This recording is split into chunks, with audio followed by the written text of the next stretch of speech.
Why, hello, Kurt. Good morning, Dr. Brad. It's a pleasure to share your company again. You too. And that delightful shirt you have there, show the audience so they can look at it too and admire it like I have. Very nice. Propertarianism.com. This was made by I don't want to give her name out, but and I don't know if people know this, but I started out with this movement called Capitalism V3. Okay. And that's when I was more focused on the economics, obviously. And then I switched to propertarianism because, well, that's the ethics, right? That's the ethics of the Mm. system. And then I switched to when we said, well, we're going to have to start teaching this. Then that was after I moved back to the States, that was the Propertarian Institute. And then we said, well, propertarianism is an ethical statement, and we don't think that really fits what we do anymore. We're about natural law policies, right? So we changed to Natural Law Institute. And as someone who was in the industry, marketing industry, rebranding is, some of it an effort.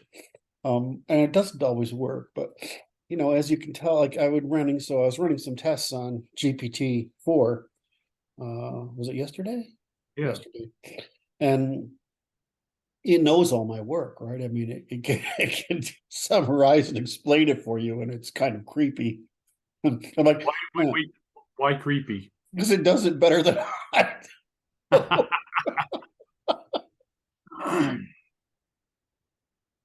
But it still calls it propertarianism. So Oh my. I'm still, it's just, and I like this. So it says, it doesn't, I never call it says philosopher and social scientist, Kurt Doolittle says, and I'm like, oh, well, okay. I mean, it's correctly positioned me in the market, right? Um, and then it goes off and goes through the different descriptions. Now, it tends to conflate things because it doesn't, it's not that's what it does, right? It's a summarizing or generalizing engine. Right. Whereas most of what I do is disambiguating, right? I mean, right, clarification. So it conflated a few things, like it conflates the when I say ask it about truth, it conflates my truth series, which is from honesty to tautology, with the criteria for testimony, right? Testimony, right? And those two get munged together, and a few things get lost. But no, it's not. It's not horrible, right? It's sort of what I'd expect from a college student, right? I mean, first year college student. But the fact that it can actually do that is just amazing to me, right? That it can do it, or that it correctly frames pretty much everything. Right? So I'm pretty happy there. Um, so the Stanford's come out with a model that I'm I'm going to try not to digress too far, but Stanford's come out with a model that's been trained by GPT, and this is interesting because it instead of costing $5 million of compute time, it costs $600 of compute time. This model is really small and efficient. You can run it on your Mac with the AI software on it. There's an AI chip on it, which Max M1's chips come with an AI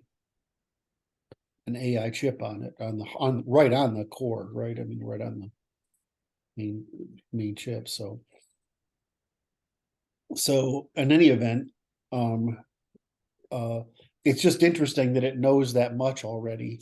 But it's like getting away from propertarianism is like, I don't know, it's kind of hard, but it's like, well, if you ask me, I'll say it's testament, it's the method, right? Which right, the first principle, the method, or the method, the first principle, and then I would say, which is basically metaphysics, and then I would say it's testimony, which is epistemology, right? And then it would be um propertarianism, which is ethics, and which would be compatibilism, which would be sociology, right? And so, I just bothers me to be that my work, which is really the same scope as the Aristotelian project, which is pretty much everything, is reduced to this one term of ethics that's forever bound to 1970s libertarianism, right? So I can't really unbind from it. I guess, what are you going to do? How are you going to get yourself away from that?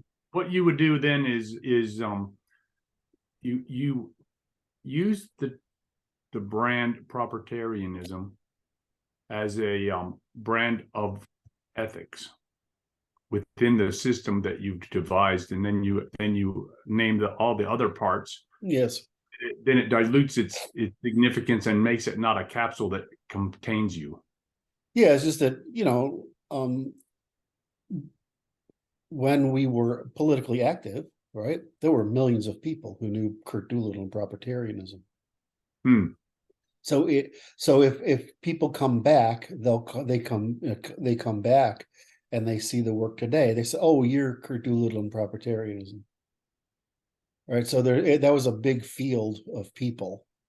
And that's really John Marks doing. That wasn't me. I was a niche, still like I am today, a niche theorist. So anyway, it's just interesting. So that's why the shirt. And so we had this, and we had the cups made, and she made little magnets and things like that. But anyway, so we need to get back into doing that game, but around the institute rather than proprietarianism. Right. That's why I'm wearing my shirt, is because I'm thanking her when I wear my shirt. I have this one. I have a couple of t-shirts, coffee cup. One of the magnets is on my refrigerator. It's the only magnet on my refrigerator. I don't do refrigerator magnets, but that one I'll do. That's good. Anyway, so kind of stuck with it. Anyway, it's just really neat to see, to play with that thing, that software, that AI, and how good it is. And I couldn't see it in GPT-3, but in GPT-4 I can see what's happening. And if you'd like me to explain it briefly, I will. Would that be useful to anyone? That'd be good. So I'm pretty knowledgeable about the brain, neuroscience, right? And that means I have an operational model of the brain. That means I probably can't recall the 30 some odd chemistries that affect the organization of neurons during the natal phase off the top of my head, like some people can, right? And if you ask me what the theta waves and the alpha and beta waves are helping to sequence, I'll probably get that wrong, right? It doesn't, right? So it could, because that's not my goal. My goal is to explain what's going on in the brain from what is possible to go on in the brain, right? So we know all that stuff, right? So I tend to think of AI, in other words, it's not my job to remember all the details in that field, right? I mean, I understand them because I've read them and I worked with them, right? Right. So I tend to work from that bottom up approach. So I understand how the brain goes from everything that it does, which is just all your nerves do is this. That's all they do, right? They just vibrate, basically. Right. They call it pulsing, but it depends on the frequency, right? It's all it is. It's all it is. So, how do you turn that into all the shit in our head and the words we speak and the communications go across? Well, it turns out it's not actually that complicated. There's just a lot of it, right? I mean, nature, that's how nature works, right? It doesn't try to do anything really that complicated. It finds a way to get something done. It's like the charge that makes molecules move, right? I mean, it's kind of dumb, right, what it does, but look at the miracles that nature can perform with differences in charge in a molecule, right? We get all the proteins and all this other shit. Well, in the fucking miraculous process, the DNA transcription, Jesus, I mean, that's just fucking, I mean, it's amazing, right? So in the brain, what it actually does operationally is just this hierarchical recursive method of disambiguating into a scene, right? And the scene produces an index, right? And then your brain remembers the sequence of index by the timing, right? I mean, it's basically a clock, right? And all the clock does is tell you what's next, right? So so um, so it's a pretty simple process what's going on in there. And then, if you leave this set of wires connected, right, a little bit, right, that means that the next thing that comes along, right, can adapt that. And it's just this continuously adaptive, what the hell am I thinking about? Right. Of course, it's happening in parallel, so we can't really see all that, right? We just see it as, oh, I had this idea. But what's really happening is that shit's always going on. It's never stopping, even when you're sleeping. But there's a regulator in a carburetor or whatever inside your head called thalamus, and it says, okay, well, we're going to be awake now because this is urgent enough. So we make you aware of it. So that stuff comes to the front of our minds, which is way up in here. And we're like, oh, I'm going to think about that a while. Right. We hold context. We keep the gates open. It's not really all that complicated.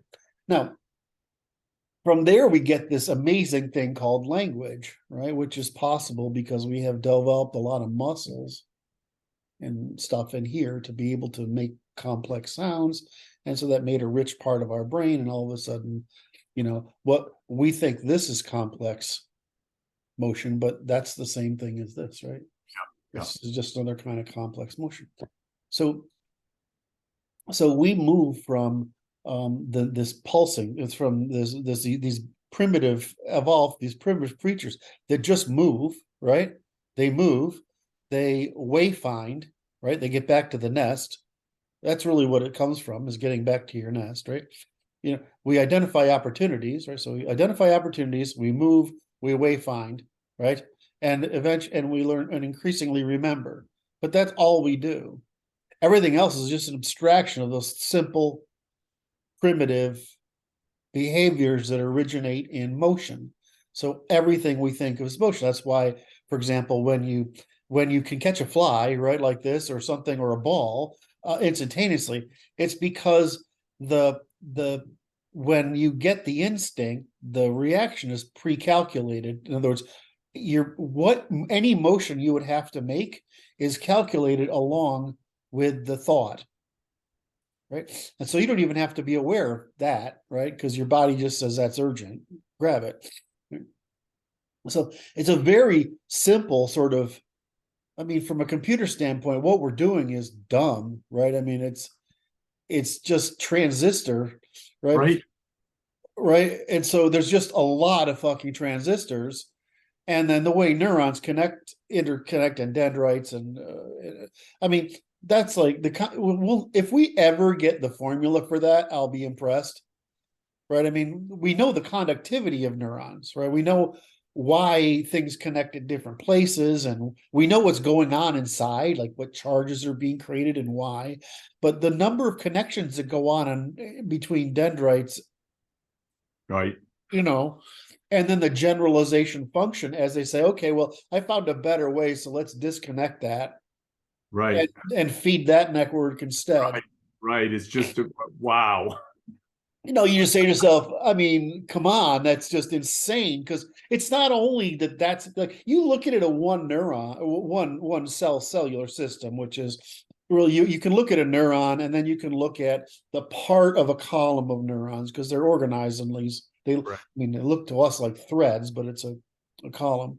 And the way they're organized, you'd think, well, you can look at a little piece of that and you can sort of get it. But what doesn't get across to you is like, that's happening like, all over the place and millions of times, and you Everywhere, can't all the really time. grok that there's like a hierarchy to it. So it's really like a set of overlays, right, that are happening. And you're like, if we ever get, I can see it, I can understand it, because I can understand as a computational person, how that, as a person who thinks in computation, I can see how that would work, right? I mean, but the complexity going on in the brain is fucking insane. I mean, it's just it makes the size of the oddness of the size of the universe, right? Which is humiliating. That's in our head, you know. And I'm like, that's just in. It's word, you know. It's like okay, there is a divinity, Oh yeah. right? Because there'd have to be, because that's fucking crazy, man. And only a god, only a real god could be crazy enough to do this shit, right? I mean, that's so. I'll drink to So that. well, I will seriously. drink to that. Good God. So you know, you develop what I mean is an operational model of the brain, and the story I tell is why is there such a there turns out to be a correlation between how we create 3D video games made of triangles and how we operate, and how the brain represents the world internally, which is really in the hippocampus, right? I mean, there's a really, what happens is all the stuff in the back, right? It sort of it produces all this stuff, but it's gets concentrated down in the hippocampus, where it's organized in space and time, and it's given basically an index. Like, where is it? Right? Where is it in time relative to other things? It's not like we can go get this thing, right? It's like relative to the stuff around it, right? Right. So because it's really just a sequence of, It's and then how that does what? operationalizes the information. Right. And so now you've got an index that associates things, which is based on reality, which is a real world model. Well, you know, we say, Kurt, we can think of very abstract concepts. I know, but it's still using the same process. And so, you know, we have things for our head direction, our eye direction, right? Our direction of motion, how much turn we're having, the speed at which we're going, and we keep in track of it all in little triangles, which are all represented as as very sparse neural activation. So basically, our ability to store information is, I mean, it's infinite. A real problem is if you could live forever, you could actually keep functioning forever, keep adapting forever. The problem is you wouldn't be able to remember everything, not because it wasn't up there, but there's no way to find it. It's like my autistic wife trying to find paperwork. Never have. Anyway, I won't go there. Anyway, so I won't go there. I want to go there because it's so funny, but I won't go there. So, but anyway, so you have this operational view of the mind, and you're like, well, okay, this is the brain is a really cool thing, and I can see how language would manifest as just like complex actions here manifest, right? It's no fucking different. I mean, and we think it's like a complex thing to organize a chain of sounds into a transaction called a sentence, right?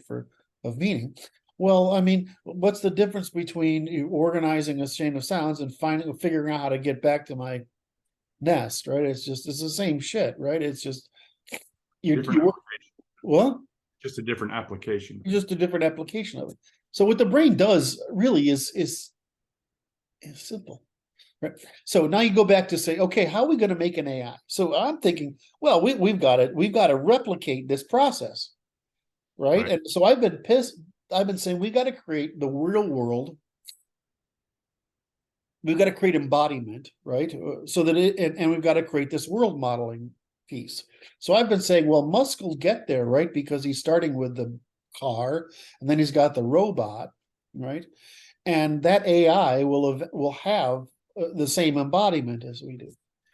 But what I don't know if I can't. I'm trying to listen carefully because I think they'll make up the shit if it isn't. In other words, they'll retroactively claim they thought of it. I don't know if it's true or not. But what I see is that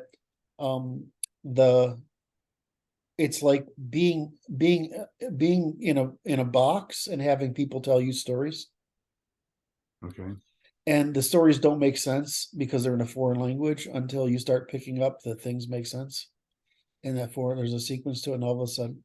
So they're working instead of from that bottom up to language. They're taking this bet, that it looks like, that you can start with these large language models. And as long as the information isn't too wrong, right? You can train it to be stupid too, right? Is that it can actually produce backwards the underlying embodiment and world model. I would have thought, I'm like, I don't know, man. First of all, there's a bunch of problems with that. One is that you get a lot of stupid along the way, right? So how do you know you're going the right direction? Right. Well, they've done it by adding humans into the process to direct it, right? And having humans train it. And then once humans train that AI, GPT, they can use that AI to train another AI, which needs fewer parameters to do the same thing, right? It needs fewer weights and values.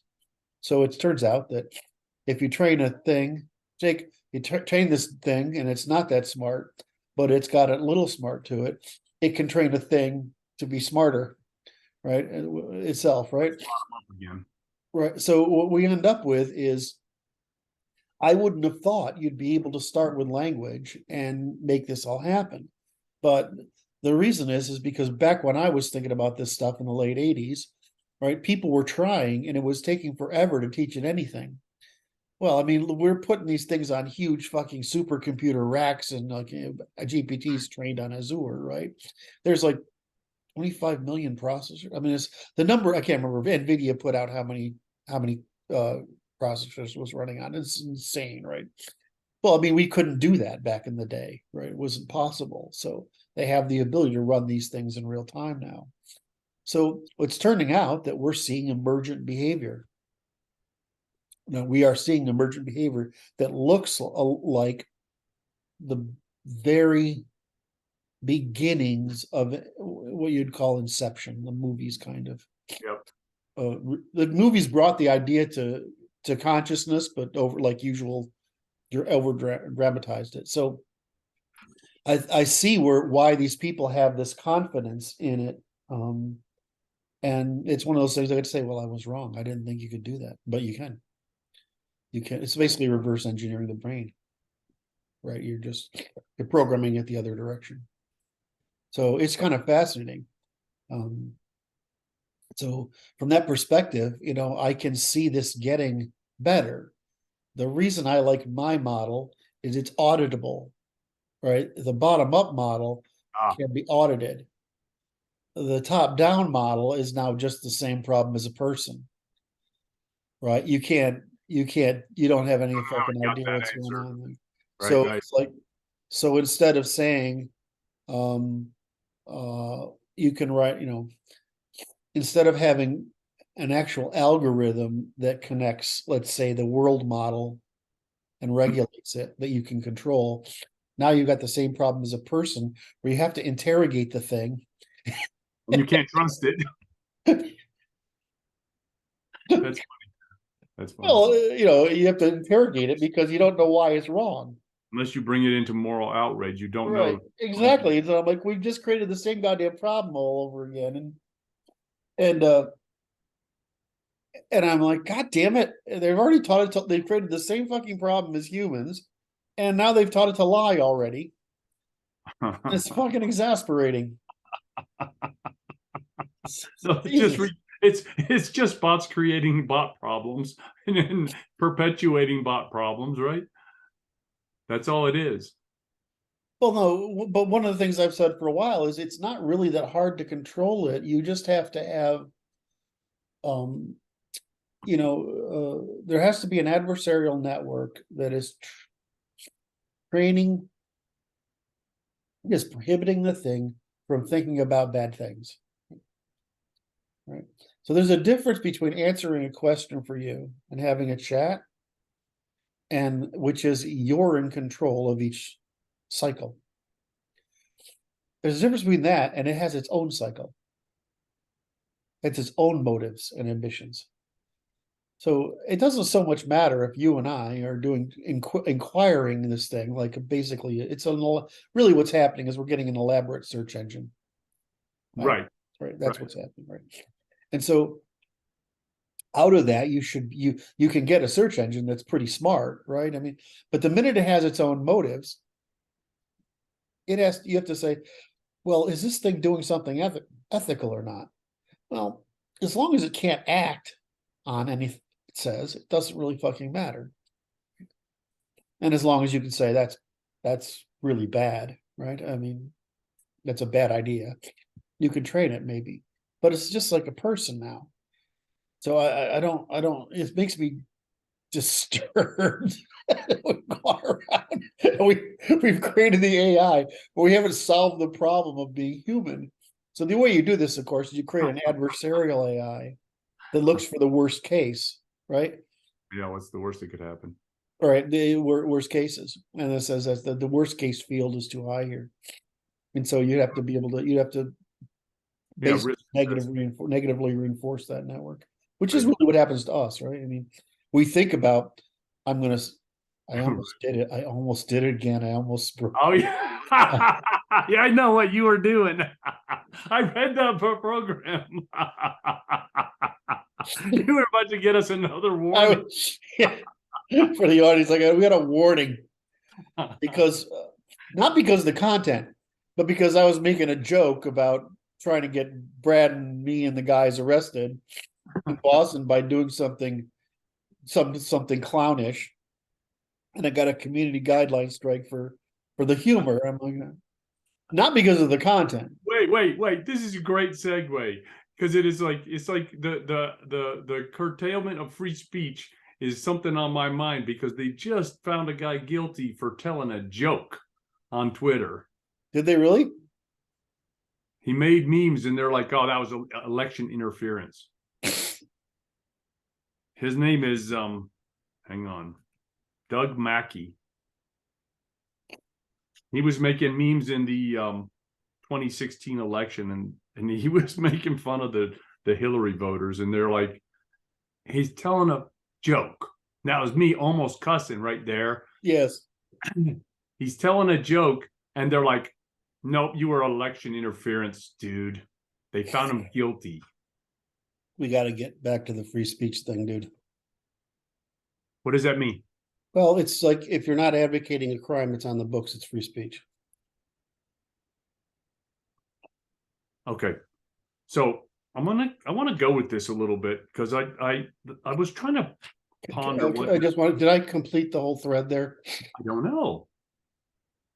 Yes, I wanted to talk about, all I wanted to cover was, I assume that we're gonna have to have a bottom-up AI model, probably because I wanted to be auditable, right? I wanted to be I like more. that plan. That works for me because unauditable doesn't work for me. Like, okay, now Black box. we've just made the same fucking problem with humans. It's just it's replication of the bot error. Jesus Christ. So what they're doing though, the thing they're doing is they're cautious about what they teach it. So they put a lot of, but they're almost out of new data to put into it. In other words, there's not much more they can give it to learn from, which is think about what that means. I mean, We ran out of stuff to throw in the hopper, man. it's just insane. I love it. I love it. Anyway, so I did finish that thread. Okay. So you were about to say. So I was pondering what to I'm doing my morning routine this morning. I'm like, so I get up and it's real early in the morning and I have people. You kick the hookers out. Yeah, well, they're gone. It's like I wake up, have the patients start coming to see me. These early. They're infrequent. So I'm doing some reading and I'm like, paying attention to what's the tidings are in the news feeds that I watch. And it's like it comes out to this thing. It's like it goes to actionable social situation, which is the basis of basic conflict that we're engaged in our social environment momentarily is it's summarized between the left and the right, and it's related. The fact of the imposition upon free speech for election interference and then the indictment of Mr. Trump is just the same thing. And it's like the issue is this, that there's the interesting, the sides break down like this. The side that I happen to be on goes, this is just war. Mm-hmm. And the side that is imposing the war upon us is like, no, everything's just fine. Mm. This is just normal operations. I'm like, it's the dog in the burning coffee house. Yes. And it's like, So it's like the issue is this is it goes to the repressive tolerance that Marcuse talked about. Mhm. Because there's no rule of law in this country right now. No. Well, that bodes ill, doesn't it? Well, given that rule of law is the only thing that actually matters, yeah, it matters a lot. And it's the worst is that they're weaponizing the state against the people. And like I said, they took away from us administrative defense, which is we have no court of which to defend ourselves from the state. And we have there's too much presumption of innocence been built into the law in over the 20th century, which I won't go into explaining why, but it's a logical thing that they've done. They've eliminated the requirement, they've eliminated rule of law by making it possible to be unequal under the law. And so as government workers and a lot of other people are actually able to systematically abuse the law. Who's the guy that went after the IRS went after Matt Taibbi? Yes. Showed up at his house while he was away. I mean, that's weaponization of it. And so, What's her name? She did it in Obama's administration, the IRS head of the IRS. yes. So we've seen sequences of this where they're weaponizing the IRS, which is why the IRS will have to go away. I mean, the IRS, the FBI, we're going to have a bunch of things go away and get set back. This is the beauty of it. So you look at it as like they've eliminated the rule of law, and so the good moral conservative person from my side, which is like they don't want to believe it is as bad as it is Yes. the good person will go, well, that's a bug in the system. And I'm like, no. This is a feature and how we're going to wage war against these sons of bitches. That's what's going to happen. Well, it's because you know what, but okay, so let's be forgiving. I'm not. I always. Why am I the nice guy in all our organizations debates? I think it's a bug. Oh, Jesus Christ. So my attitude is if it's not written down, it's just tradition, it can be eroded. Yes. Right. And the problem is it isn't written down. Like, why is it that we don't prosecute presidents after they've left office? There's a really good reason for it, right? Unless it's high crimes and misdemeanors. Because we want that person to make free judgments while in office. Right. And we want people who are good people to go into office, right, and not fear right political prosecution because they've been in office. Right. Because especially in the presidency, really the presidency is actually stronger than most monarchies, but in a sense, but it's the weakest branch of government. But the one thing they have control over is the military, right? So the old joke is the army works for Congress and the Marines work for the president.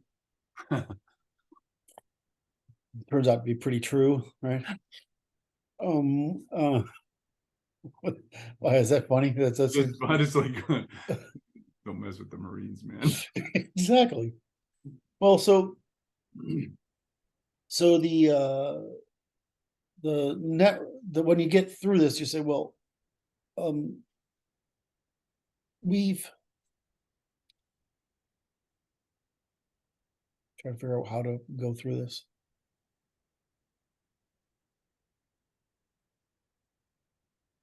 They just, without it written down and canonized, it's too easy to say things. This is the problem, what I want to fix with the common law itself. All right, I want to write down the group evolutionary strategy, what makes our Western civilization, why it's consistent. I want to write down the basis of common law, common concurrent law, why it exists. And then common law is better. And then the concurrency, why concurrency exists. all these things are the prohibition. They're ways of prohibiting authority, right? That's what they are. They're prohibiting tyranny.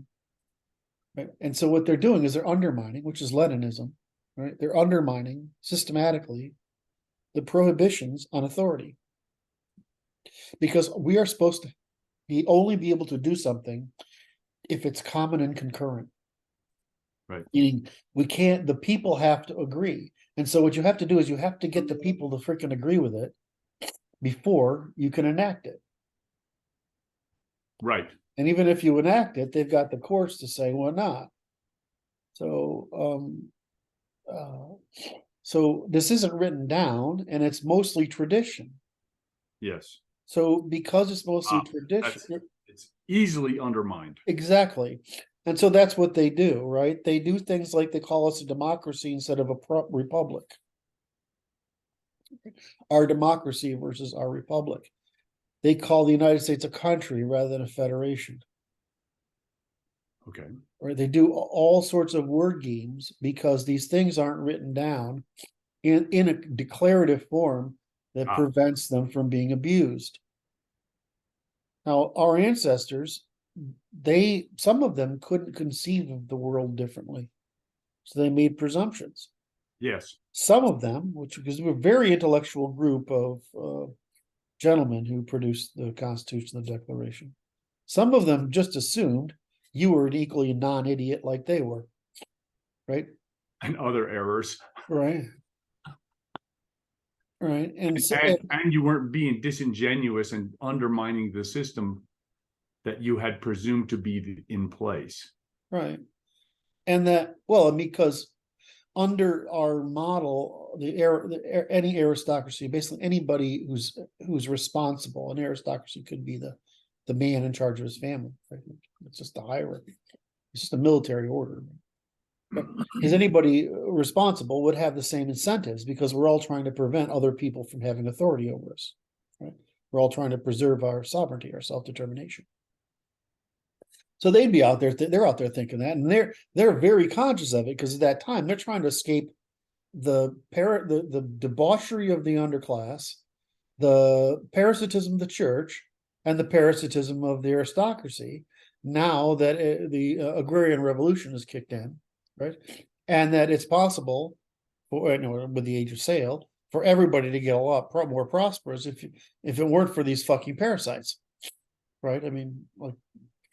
They have, I mean, Russia is the canonical example. China is just a bigger example. But if you could do a lot of things if it weren't for the parasites.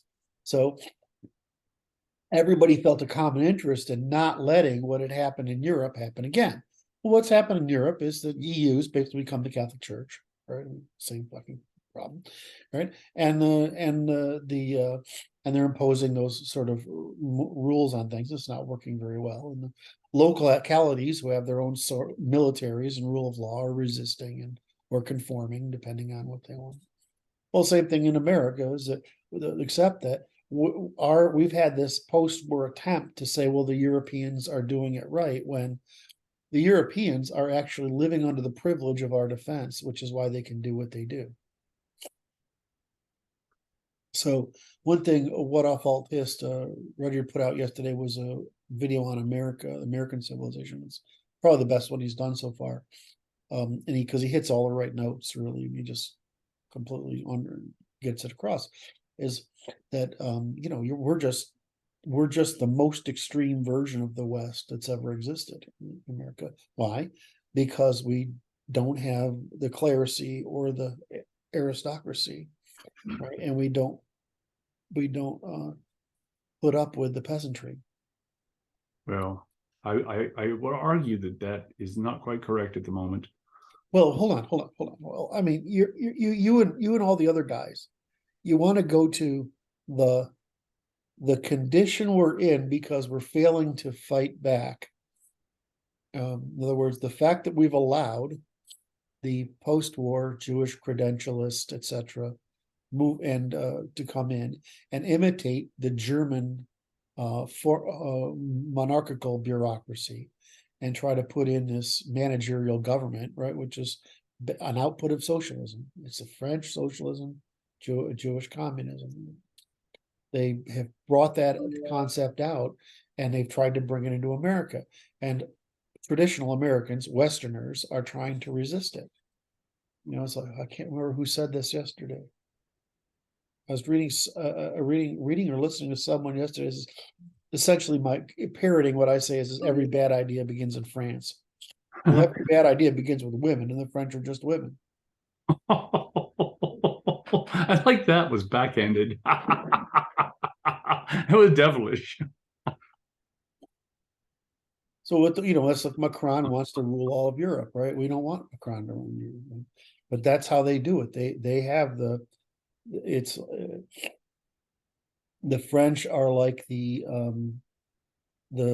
Catholic Church want to rule, and the Jews are like themselves, right? Which is a separatist movement that wants to rule.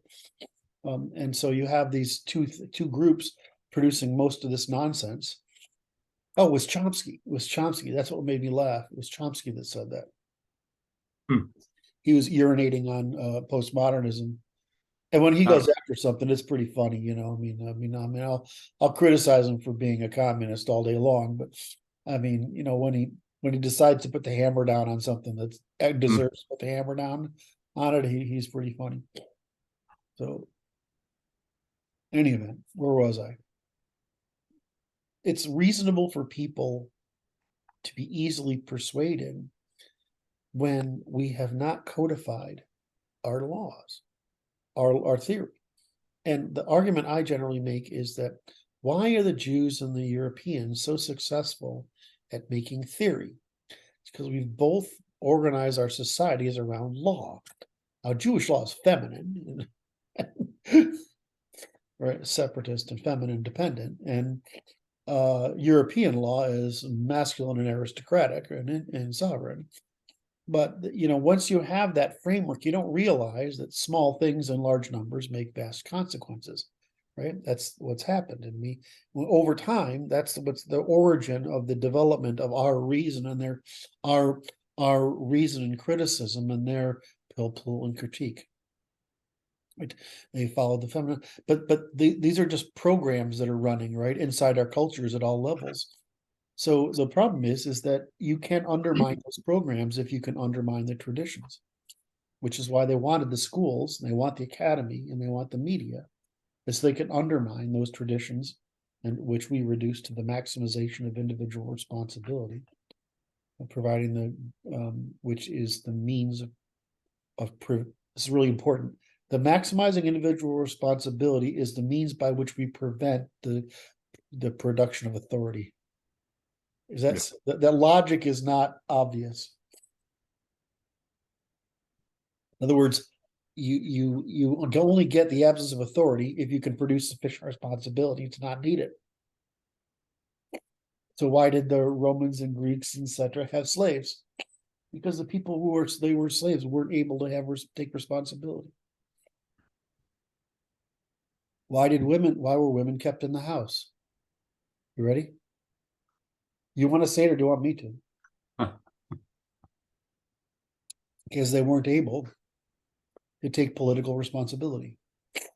Because they aren't willing to bear the high cost of taking responsibility for the commons, the polity, and the economy. Why? Because it results in conflict. It's right. The responsibility avoidance. And so what does the law do? The law, as a means of decidability, provides a means for the resolution of conflicts between people who are sovereign, right, of different levels by the same terms. It's a standard of weights and measures regardless of rank. So if you look at that, you say, well, oh, shit, this is the only way it can be. Right? We don't put, the thing is, you and I talk about responsibility. Right? Because I understand that the responsibility is the thing that prevents the rise of the demand for authority. But what the opposition wants is they want to take away responsibility by generate demand for authority. And that's the feminine, right? And so, and they're why? Because if you're responsible, you have to individually resolve conflicts. And if you're not responsible, then the authority can resolve conflicts. Except that's the problem, is the resolution of conflicts is what leads to evolutionary computation. Whereas the authority leads to evolutionary stagnation. That's just math. I don't know if people understand, but I just did math right there. But I'll better do that. It's just to make it notable. That was a good quote. It's just math. It's not possible to be otherwise. Technically, it's physics, but I like the term. It's just math. It's just math. So, you know, we have this max, and so the problem you face is that if we're bringing in people who aren't from our tradition, and maybe who aren't from our IQ spectrum, they have no tradition of responsibility. So they don't respect your tradition of responsibility. Sorry? And they don't respect your tradition of responsibility. Right, because it puts them at risk, because responsibility puts us all at risk. Right? We have to go out there and say, truth before face, this is unacceptable behavior in the commons, and you have to rest. So why did they prevent us from the duel? Why do they prevent us from fighting? You know why? Because it prevents us from policing the commons. It prevents us from taking responsibility for the commons and generates authority for the state. So they have everything they're doing is intentionally undermining the very foundations of our system. They say political correctness, and they say postmodernism. What they're really saying is no truth before face. They say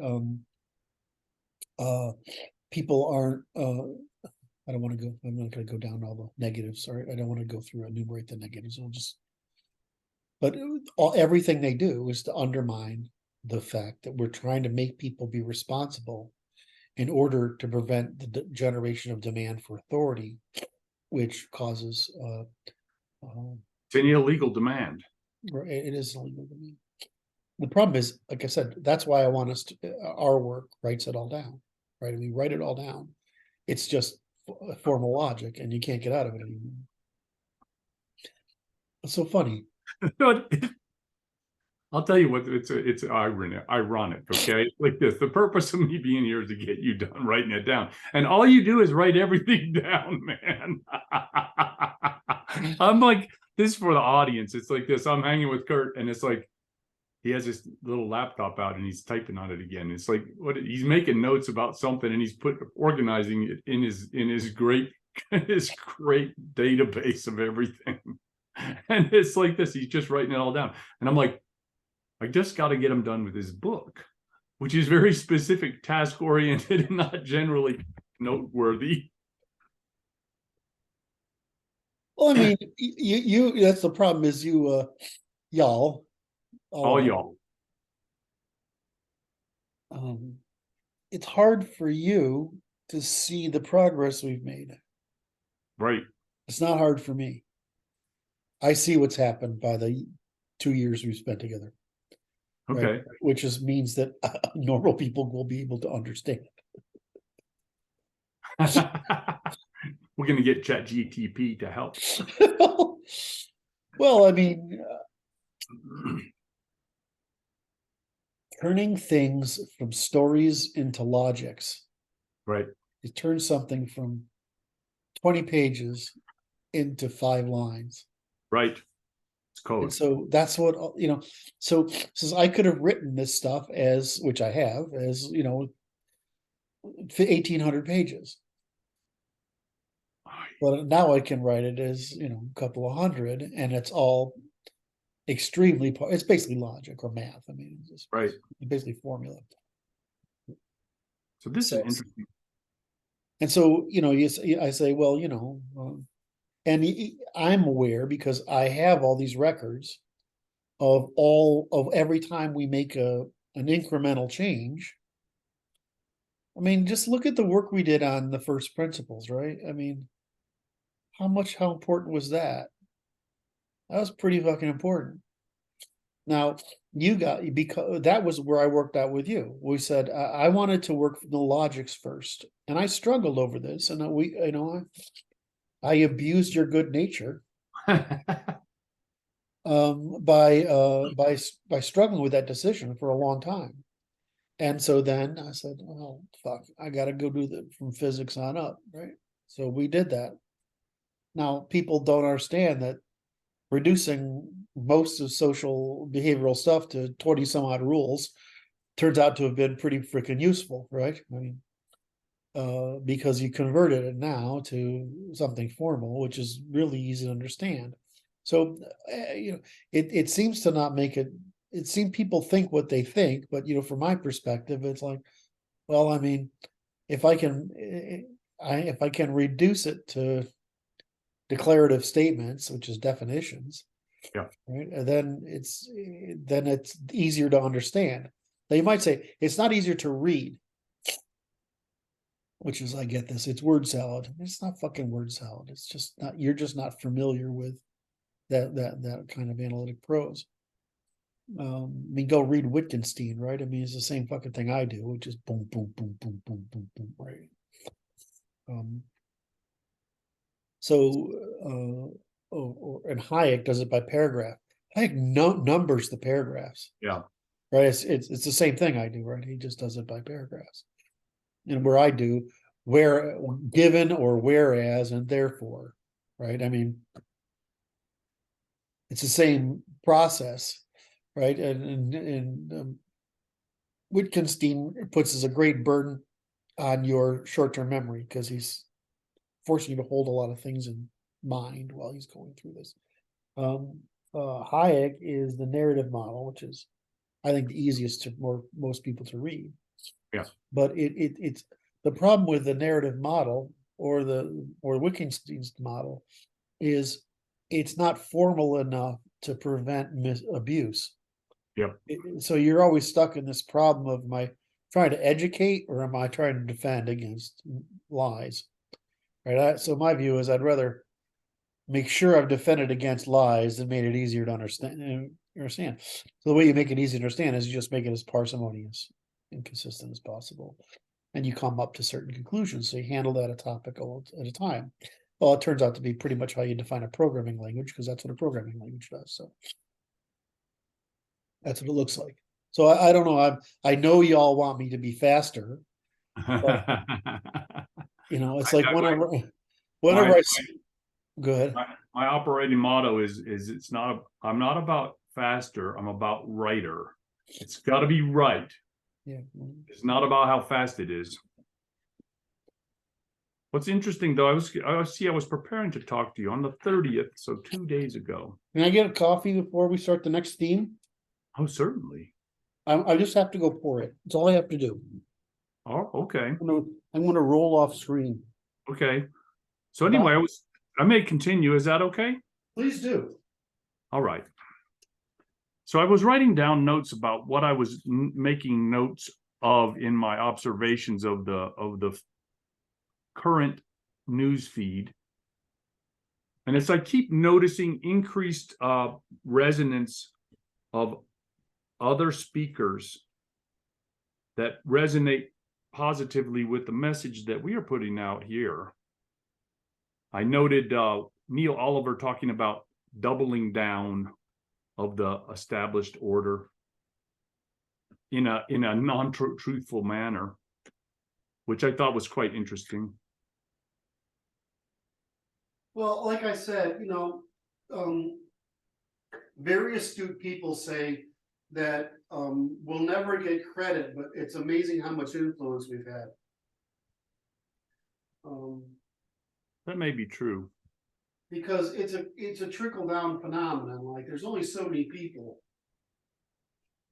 who are in this sort of domain. Space. And it's what they generally pick up on is terms that represent concepts. Yes.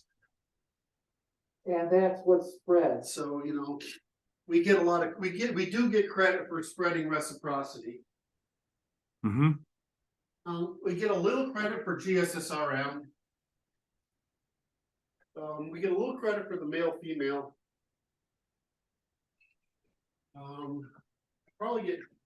We get a little credit for the Marxist sequence, Abrahamic sequence. These are all things that people can use in their fight. Because they give them a frame to work with, but so it's like this, the Peterson even yesterday came out with a thing that was kind of surprising to me, because it was like, he's on the, he's getting to the properly radicalized about what's actually occurring here. And it's well, like, he's at it full time and he's no longer bound by economics. okay, He's able, that's the thing, is once you have enough money, they can't really, and he makes money at being controversial now. so So it's he's going to be as controversial as he needs to be. without, in other words, he can gradually become more and more controversial as the market moves.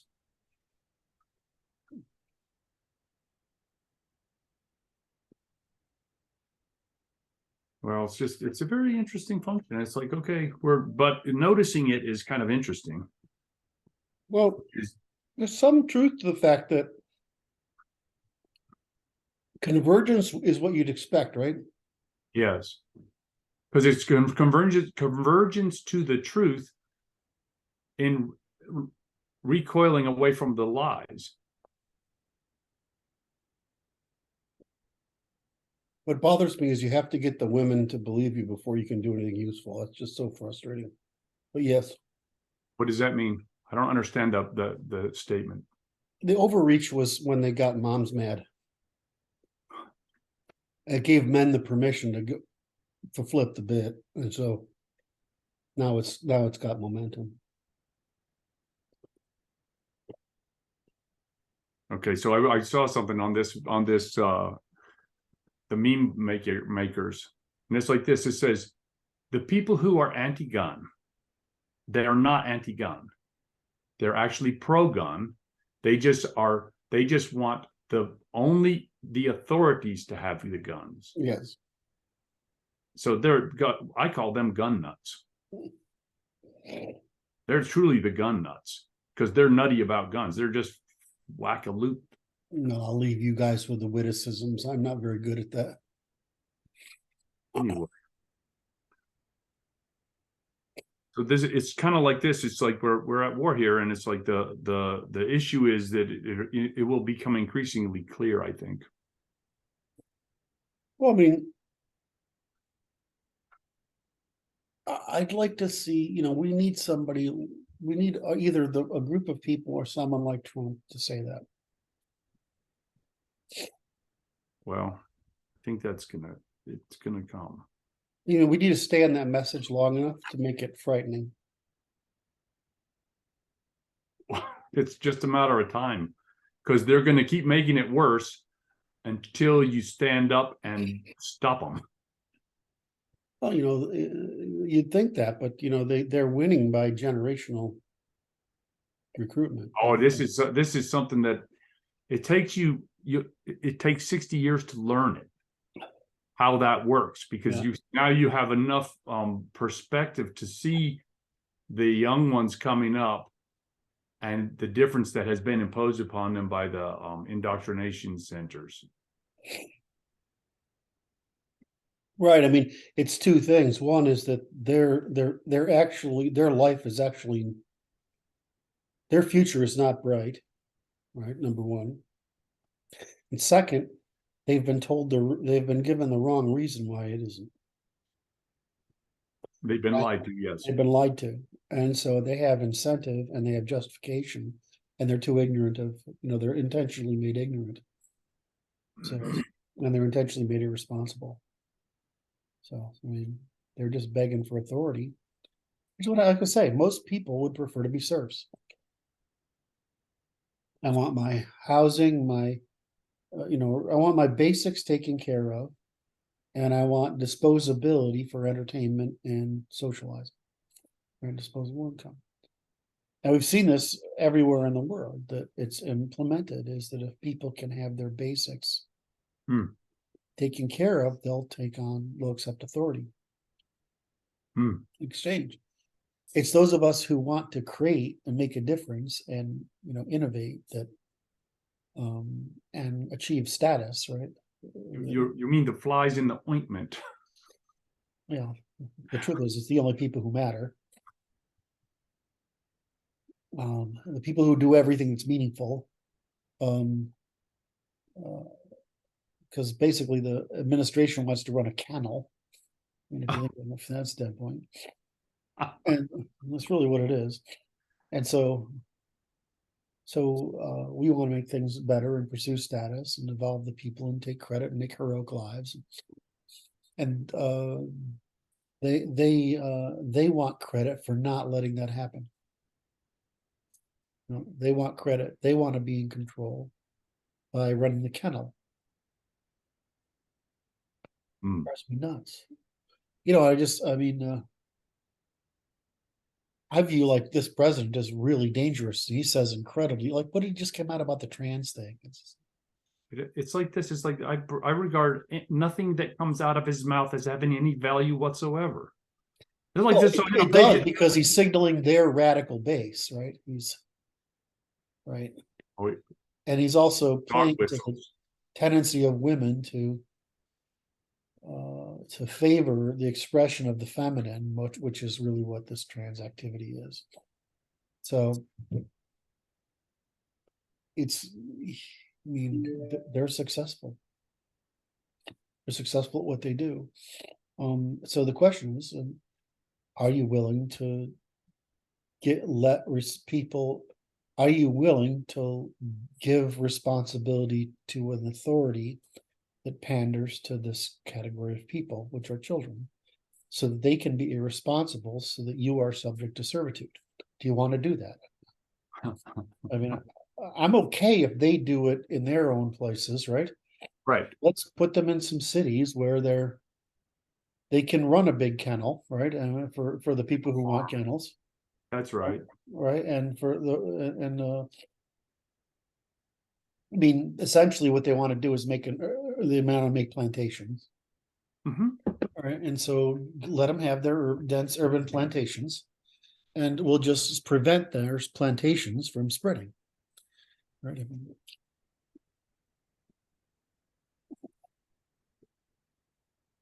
But we got to stand up and do something about it. I don't know. I'm starting to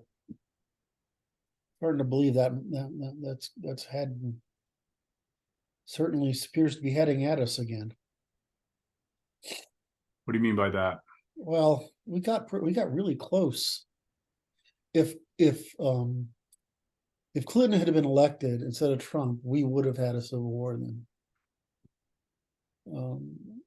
They have done between that and COVID, they've done such a job.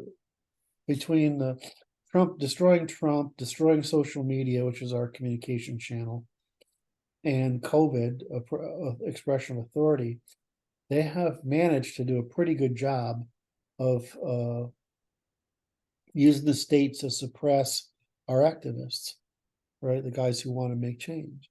Yes. The problem is instead of having people present as activists, now what they're going to do is just hang people. This is my problem. You know, it's getting worse instead of better, because when the right decides to flip the bit, it's just going to be there's no forgiveness left for the ordinary population. There's no forgiveness left. In other words, the right would have done it under the belief that they were protecting people and themselves. Now, what the problem is, it's like I've sort of lost my faith with the young male conservative moron groups, you know. But the problem is those men, they've lost their faith with the people. So it's not going to. What's happening is every time the left doubles down on it, right? Okay. The guys give up. They surrender more and more belief in doing good, and they're instead going to clean up. Right. It's the via negativa seeking expression as the solution to solving the problem of how come I can't do good. Right. So it's gonna get completely out of hand. And these young guys, they're kind of impossible to do much with, right? But there are there's a whole lot of people that it's not impossible to do so much with. And they're the competent ones. So I just think this is all. Someone says, yeah, it's the late Republic, whatever. Same problem. We're just going through the It's a same vampire. problem, the same reason. This is another lesson. Don't let your people get out of hand. Don't believe that democracy is infinitely scalable. Don't use democracy as the means of obtaining power. Hmm. You have to use meritocracy as the means of obtaining power. The minute you allow this game to happen, you've essentially driven the norms of the society to the bottom. And what you've done is unleashed political demand for authority.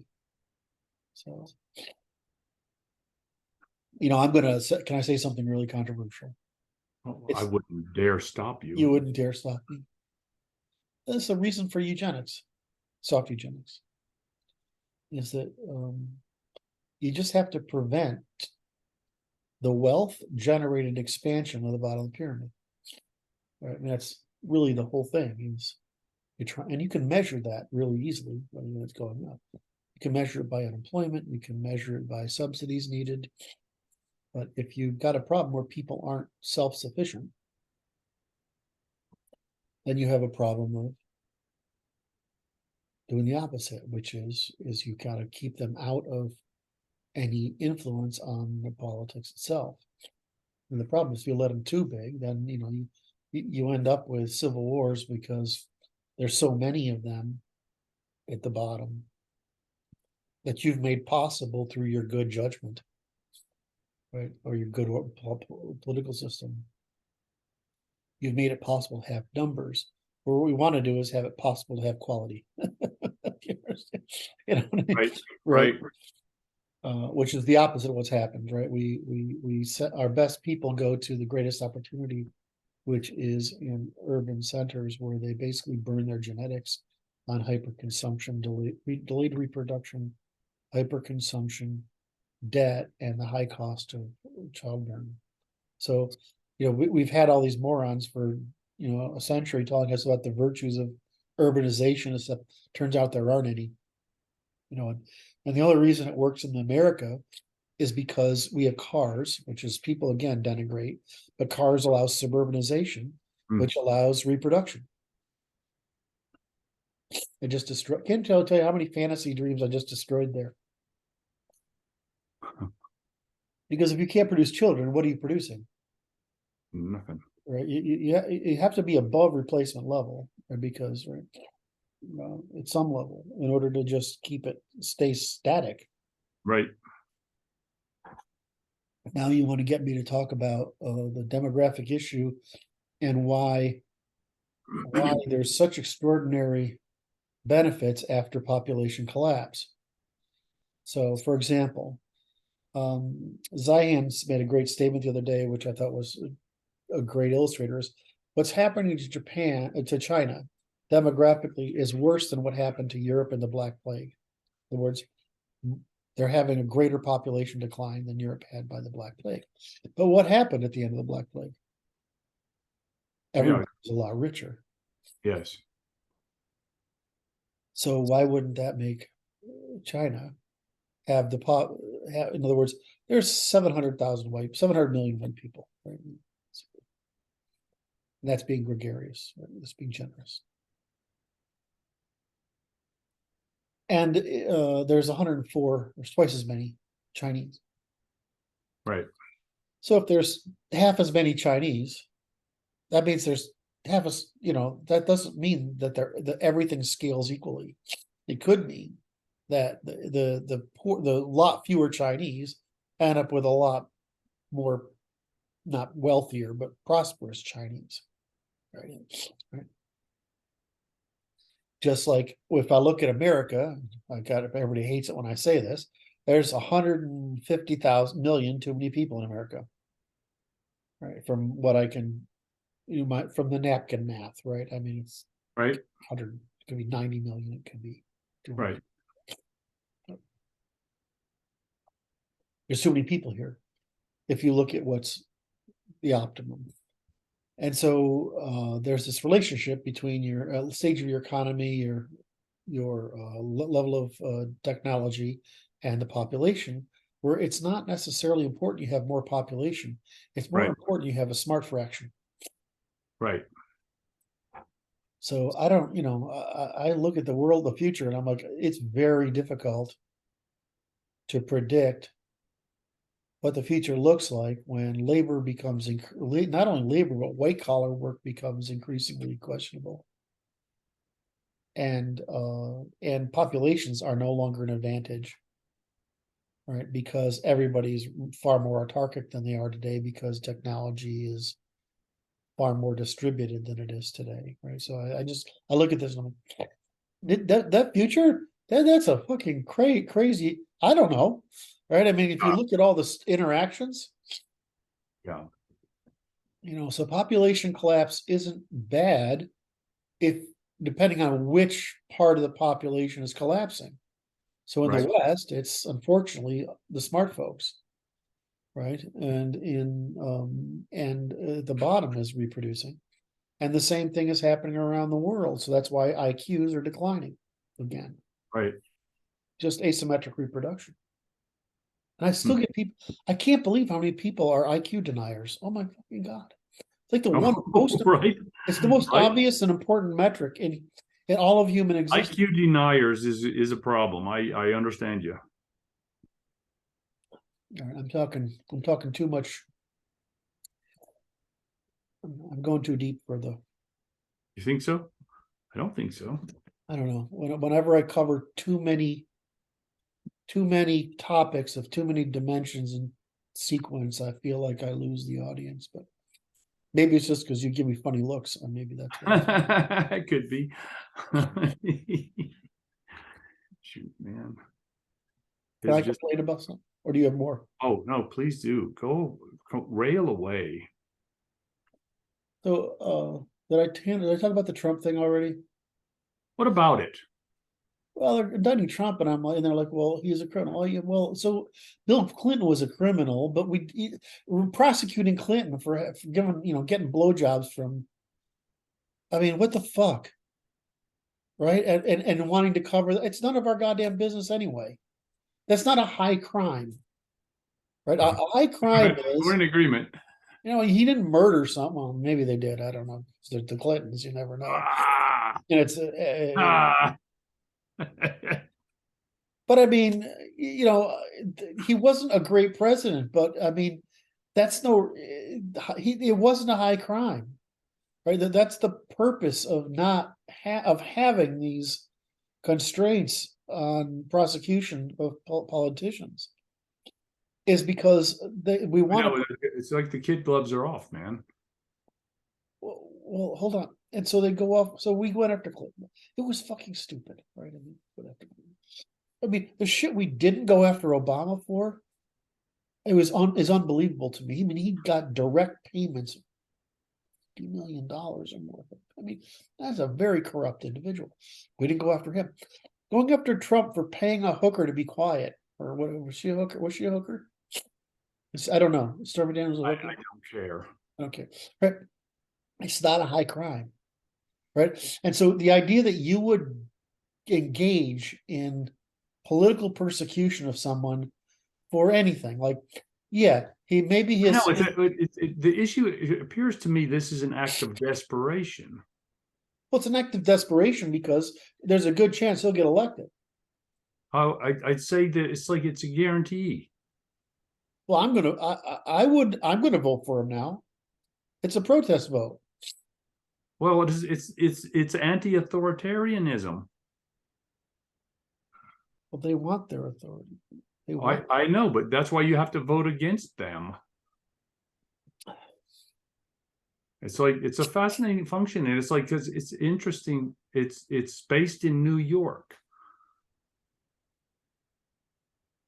and it's operating through DC, Well, and it's internationalist in its function. you have New York Jewish finance, right?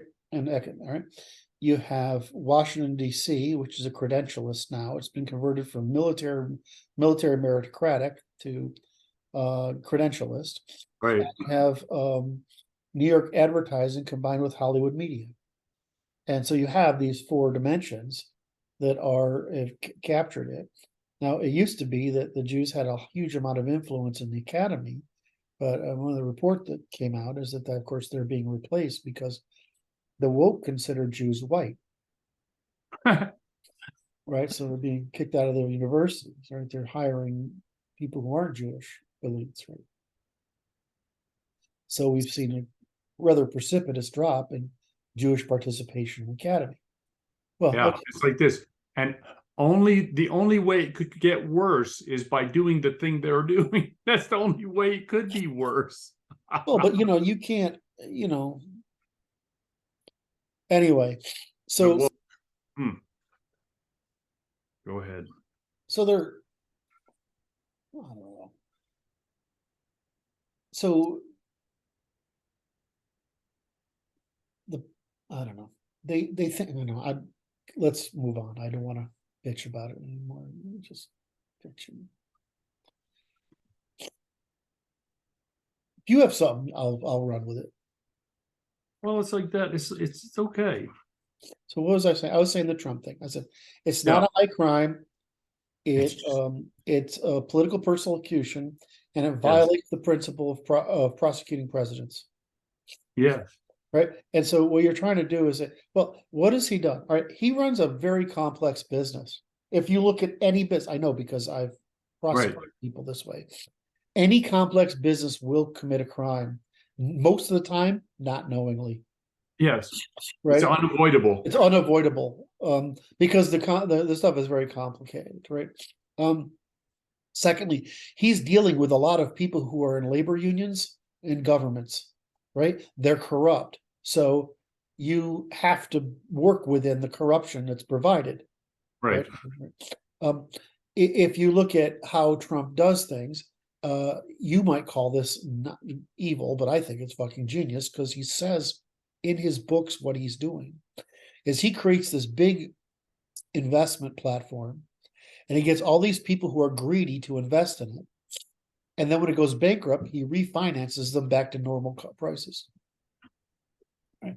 So, I mean, is that a dirty trick, or is that like, well, you guys play dirty, and here's how we compensate for dirty? I don't know. I mean, I don't see that as a problem. It's built into our system to allow this to happen. It's not like he's out there selling something that isn't true. He's selling a promise that it might be. And so if his things works, and so his businesses they're nice. I mean, I have friends who live in Trump Towers. They have a whole fucking floor. Jesus Christ. They're Jewish. I remember visiting them and like she invited me over. She wants to invest in my company. I'm like, you can't invest in my company. Right. It's just, I don't want you as an investor, right? Which I've said to a lot of people, right? You say, I don't want you to invest because, you need what you want from an investment, which is because it was a tech boom era, right? So they're looking for insight. Yeah. And I don't want to invest in my company. It's too risky, and I would feel guilty if it was a friend and it didn't work. Right. I want money that knows. I want money that knows it's risky, not money that doesn't know it's risky. So I'm not going to take advantage of. I don't care how wealthy they are. I'm not going to take advantage of a friend of mine, especially a Jewish friend, who will gossip about it if it isn't right. But I'm not going to take your fucking money. I just don't. I don't. No, there's a lot of people in the world who would take your money, right? I'm not one of them. I don't want your money.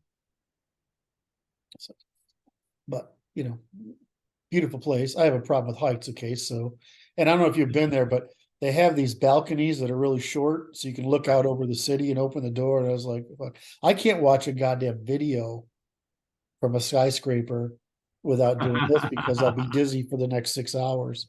Okay. But anyway, it's genetic, by the way. Most people don't know that the heights problem is a genetic, and you can get genetically tested for it. Oh, that's very interesting. So anyway, so that's my, so Trump is like, I just think this is one of those things where it's along the lines of screwing around with the Senate's requirement of 2/3, or screwing around with what's the Oh, filibuster. yeah, These yeah, things yeah, exist for really good reasons, yeah. and they need to be codified specifically for the reasons they exist. And Right. they evolved back when we had parties, Yeah. but both parties were Anglo aristocratic, Yes. right? Now, the issue is this: it goes to I'm going to point at Turchin because he's like, there's overproduction of elites. There's definitely two sets of elites going to emerge out of this, which is one seeking authoritarian ends and one seeking anti-authoritarian ends. Okay, so this is a great question. Why do women avoid responsibility for commons? I answered it earlier in the video. So. Because it puts you into conflict for which you're responsible for resolving conflict. So Okay. you're paying a tax. So why do people want authority? To avoid the responsibility. No conflict mitigation. And how would conflict mitigation be solved? By the common law, right? So they don't want to, they're like, do women ever recognize they're wrong? Are they ever willing to compromise? Or do they always double down? They always double down. So it's just a female mind. So the problem we have is that the feminine mind, thank you, Brett. You've been trying for like 9 months to get me to do that. And You're internalizing it. That was pretty good, man. Well, I do it when I'm looking at you because I can anticipate that I'm going to get beat up for it. So, or corrected. See, the beauty is I don't have to do anything Well, anymore. You're getting there, man. I see the twinkle in your eyes sometime, like, oh fuck, I really screwed that up. So we just got to write it down as like, this is how humans behave, and this can't be permitted, right? It isn't, and so the problem is they hide behind moral pretense, and we buy it, right? So let's talk about that. What's being offered for moral pretense? No, it's not offered. They're just shaming us. Or you're not considering. You're not considering the children. You're not considering the poor. Not at all. Not at all. I'm saying what I know what you're going to say. I just want to layer on the bullshit a little bit here, so it's enjoyable. No, that's good. Okay. Right, so now you go ahead and say what's going on. No, it's like that's what it is. It's like it's just they create a false morality which they wish to project into your head as the demiurge to control your thinking. Yes. And it is the demiurge of the Gnostics, which is sent by the true God in order to subdue the humans by enslaving them to false morality. Yes. Yes. That's what we're being beset by. That's what this woke nonsense is. It's just a new demiurge nonsense. So you're saying women are demiurges? You see where I went there? You see, like that was, he's going through this and I'm thinking, should I do it? Should I? He's just working it out. I gotta do it. They're agents of something. I mean, that's basically the answer, right? They're agents of the demiurge. How about that? Which is sent by a sorcerer, which is why the Malleus Maleficarum talks about, we're talking about the witches because they're more easily subject to manipulation by the sorcerer. There aren't very many sorcerers. There's lots of witches. The witches are the problem because there's so many of them. Yes. That was written in 1450 for the audience. The seditious sex. It's not their fault, it's their nature. It's not their fault, it's their nature, right? I mean, problem is that means we're responsible for them, and I'm like, I don't want. It's just, we really want to be responsible for these women. It's just like, why can't women be responsible for the behavior of women? That's what I'd like to see. What the hell? Here's How are you going to hold them to be responsible? That's pretty good. I like it. I'm like, okay, let's say that's we'll do it make used to that the case. happen. So, but I'm like operationally, like politically, how do you make that operational? It's just a church. I'm trying to figure out a way to do it. I probably can. My head says there's a way to do it. There's a you're putting in it's operating as a in the back. It's a demon working in the background until it solves a problem. It won't talk about it. Well, the way you have to do it is you have to say you have to collect. It's basically collective punishment. One of the things that we don't allow in our law that we have to fix is that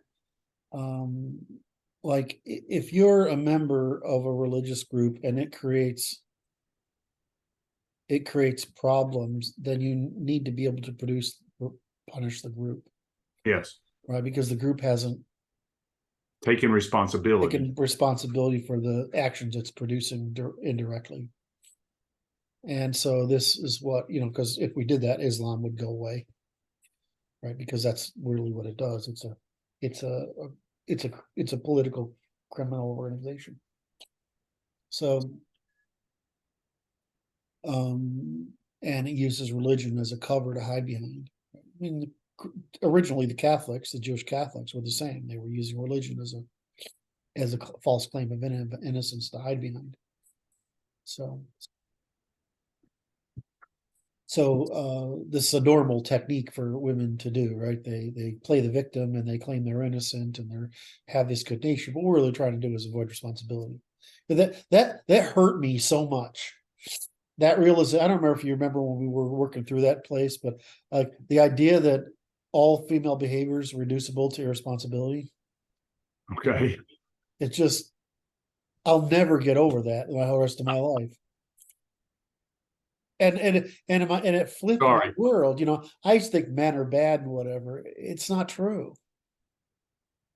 There are bad men, but by and large, men create everything good, right? And we do it so we can get hot chicks. What was that to figure out?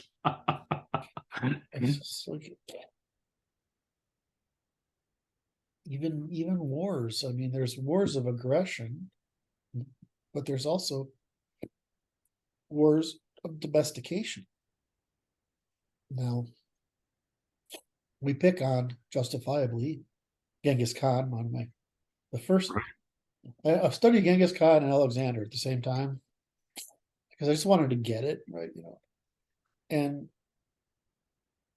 from Genghis Khan's perspective, the world's full of very shitty people, right? And so he creates this amazingly safe trade route. Right. To trade, right? Now, why does he do it? He does it because it's profitable. Right. But he basically creates it because under the cut, it was a joke. I can't remember exactly how it goes. A woman could put like a jewel on her head and walk from A to B. Yeah. All alone and be safe. Yeah. Right?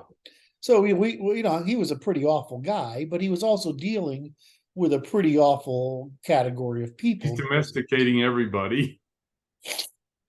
So and so to some degree, he's trying to create a trade route, right? Which how was he? And he was correct. And so I'm not really in the whole thing of like slaughtering whole cities because they don't want to get. I mean, that's just kind of not okay. But I mean, it's not supposed to be okay. Well, I mean, it's not to punish that city. It may have been the only way to accomplish creating it possible to walk from A to B peacefully, right? I mean, we're not having this. They were misbehaving to such an extent that he found it to be necessary to make sure that no other cities would find that problem. Yes, I mean it's not like you can't like say he was insane, right? I mean, it's very rational. It was incredibly rational.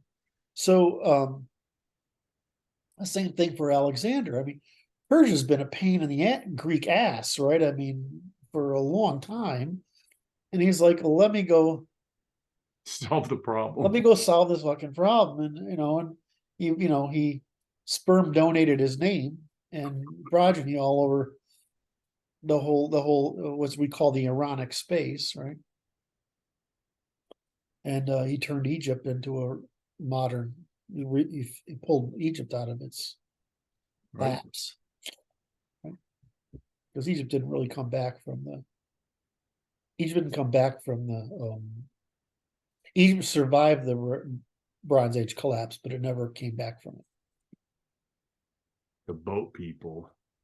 Well, that's just us, right? I mean, let's get I love when people argue with me. I'm like, we have the map of the genetics that moved here. It's just, I mean, there's a little bit of a difference between the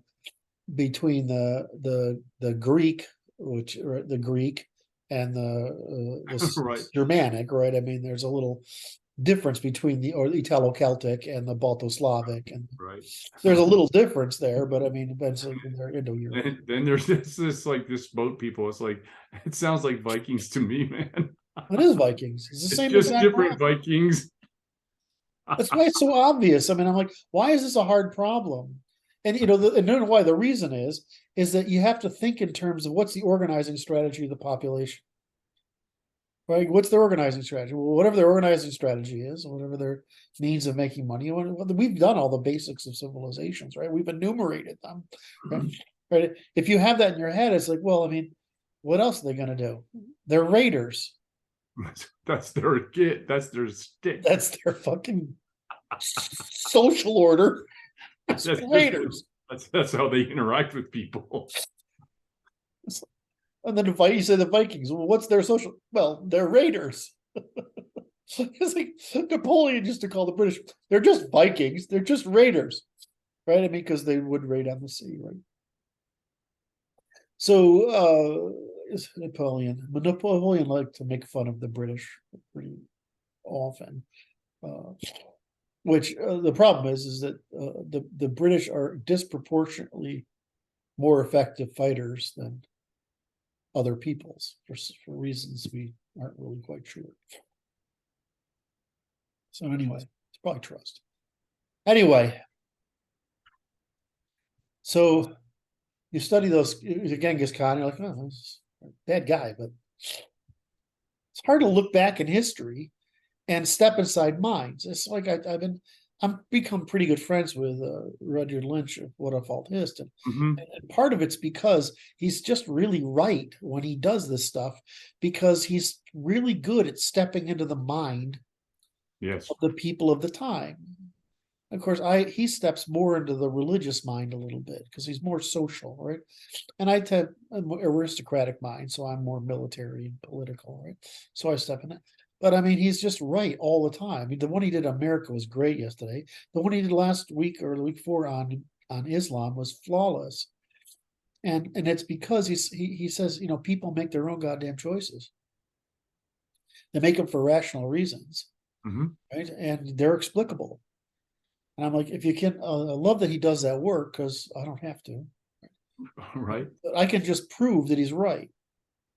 Right. I mean, I just like it. So if you have that knowledge, then you can understand what I talk about. So I Right. love that he's putting this knowledge out there It's so that wonderful. I don't have, so that it's like I could just tell, well, go watch these 5 videos and then you'll have a basic grounding and understanding what I'm talking about. Because I'm just sciencing it. Yes. Right. He's explaining history and Right. I'm sciencing it. The narrative of history. Yeah. Yes. And he's really good. I mean, and he's young. The guy's a kid. Genius. Right. I mean, I just love the guy. And it's very hard. And we're both from the Anglo tradition. I'm from the Yankee tradition. He's from the Quaker Pennsylvania tradition, right? But that mind, we used to say there was a theory running around early in the century, which was only Europeans can think. It was actually true, but unless you understand what the person means, right? It's only There's a right, there's right. a there's a secret soft the part we don't say out loud part there. Well, I mean, It's but like it this. was They're saying only includes the masculine. okay. That's true. Sorry. Just So just so you know. That so I was have said it out loud.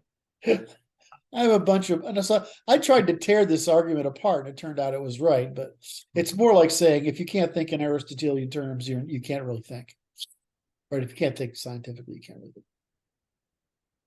And that's because there's always something other way of decidability, like authority, instead of reciprocity. Of course, But this, I have to speak to this because it's so damn funny. There was a video that I saw yesterday, and it was the guy's he's getting queried by this female. She's asking this question of the guy, and he gives an answer. And the answer makes the whole audience start laughing. And he's like, because the question was a sociological question. He said, if you were given in the future 2,000-year-old bones, one from a man and one from a woman, would you be able to tell them apart? And he says no. He says no, because he's gendering. The gender thing is not related to the bones. So he goes like this. The audience just laughed at him. And he's like, why is everybody laughing at me? No, seriously, he's being serious. Why is everybody laughing at me? I have a PhD. I'm the authority. And it's like, say no more. You're a laughing stock. Yeah. There you have it. I had to say it because it was funny. That's just too funny to me. But that's where we're at. It's like it's credentialism ad extremum. Well, it's religion, right? It's like you go to religion to study theology. Theology is non-correspondent, but it achieves the ends you want, right? And so what they're talking about with this gender stuff is it's the same thing with Marxism, right? Marxism is it's the same problem. It's a false religion, and this is just another false religion. But the purpose of that false religion is actually, it claims X, the real problem is Y, which is kind of funny. Claims X, which is feminine. The real problem is Y, which is masculine. The real, I don't know. I just thought that was funny.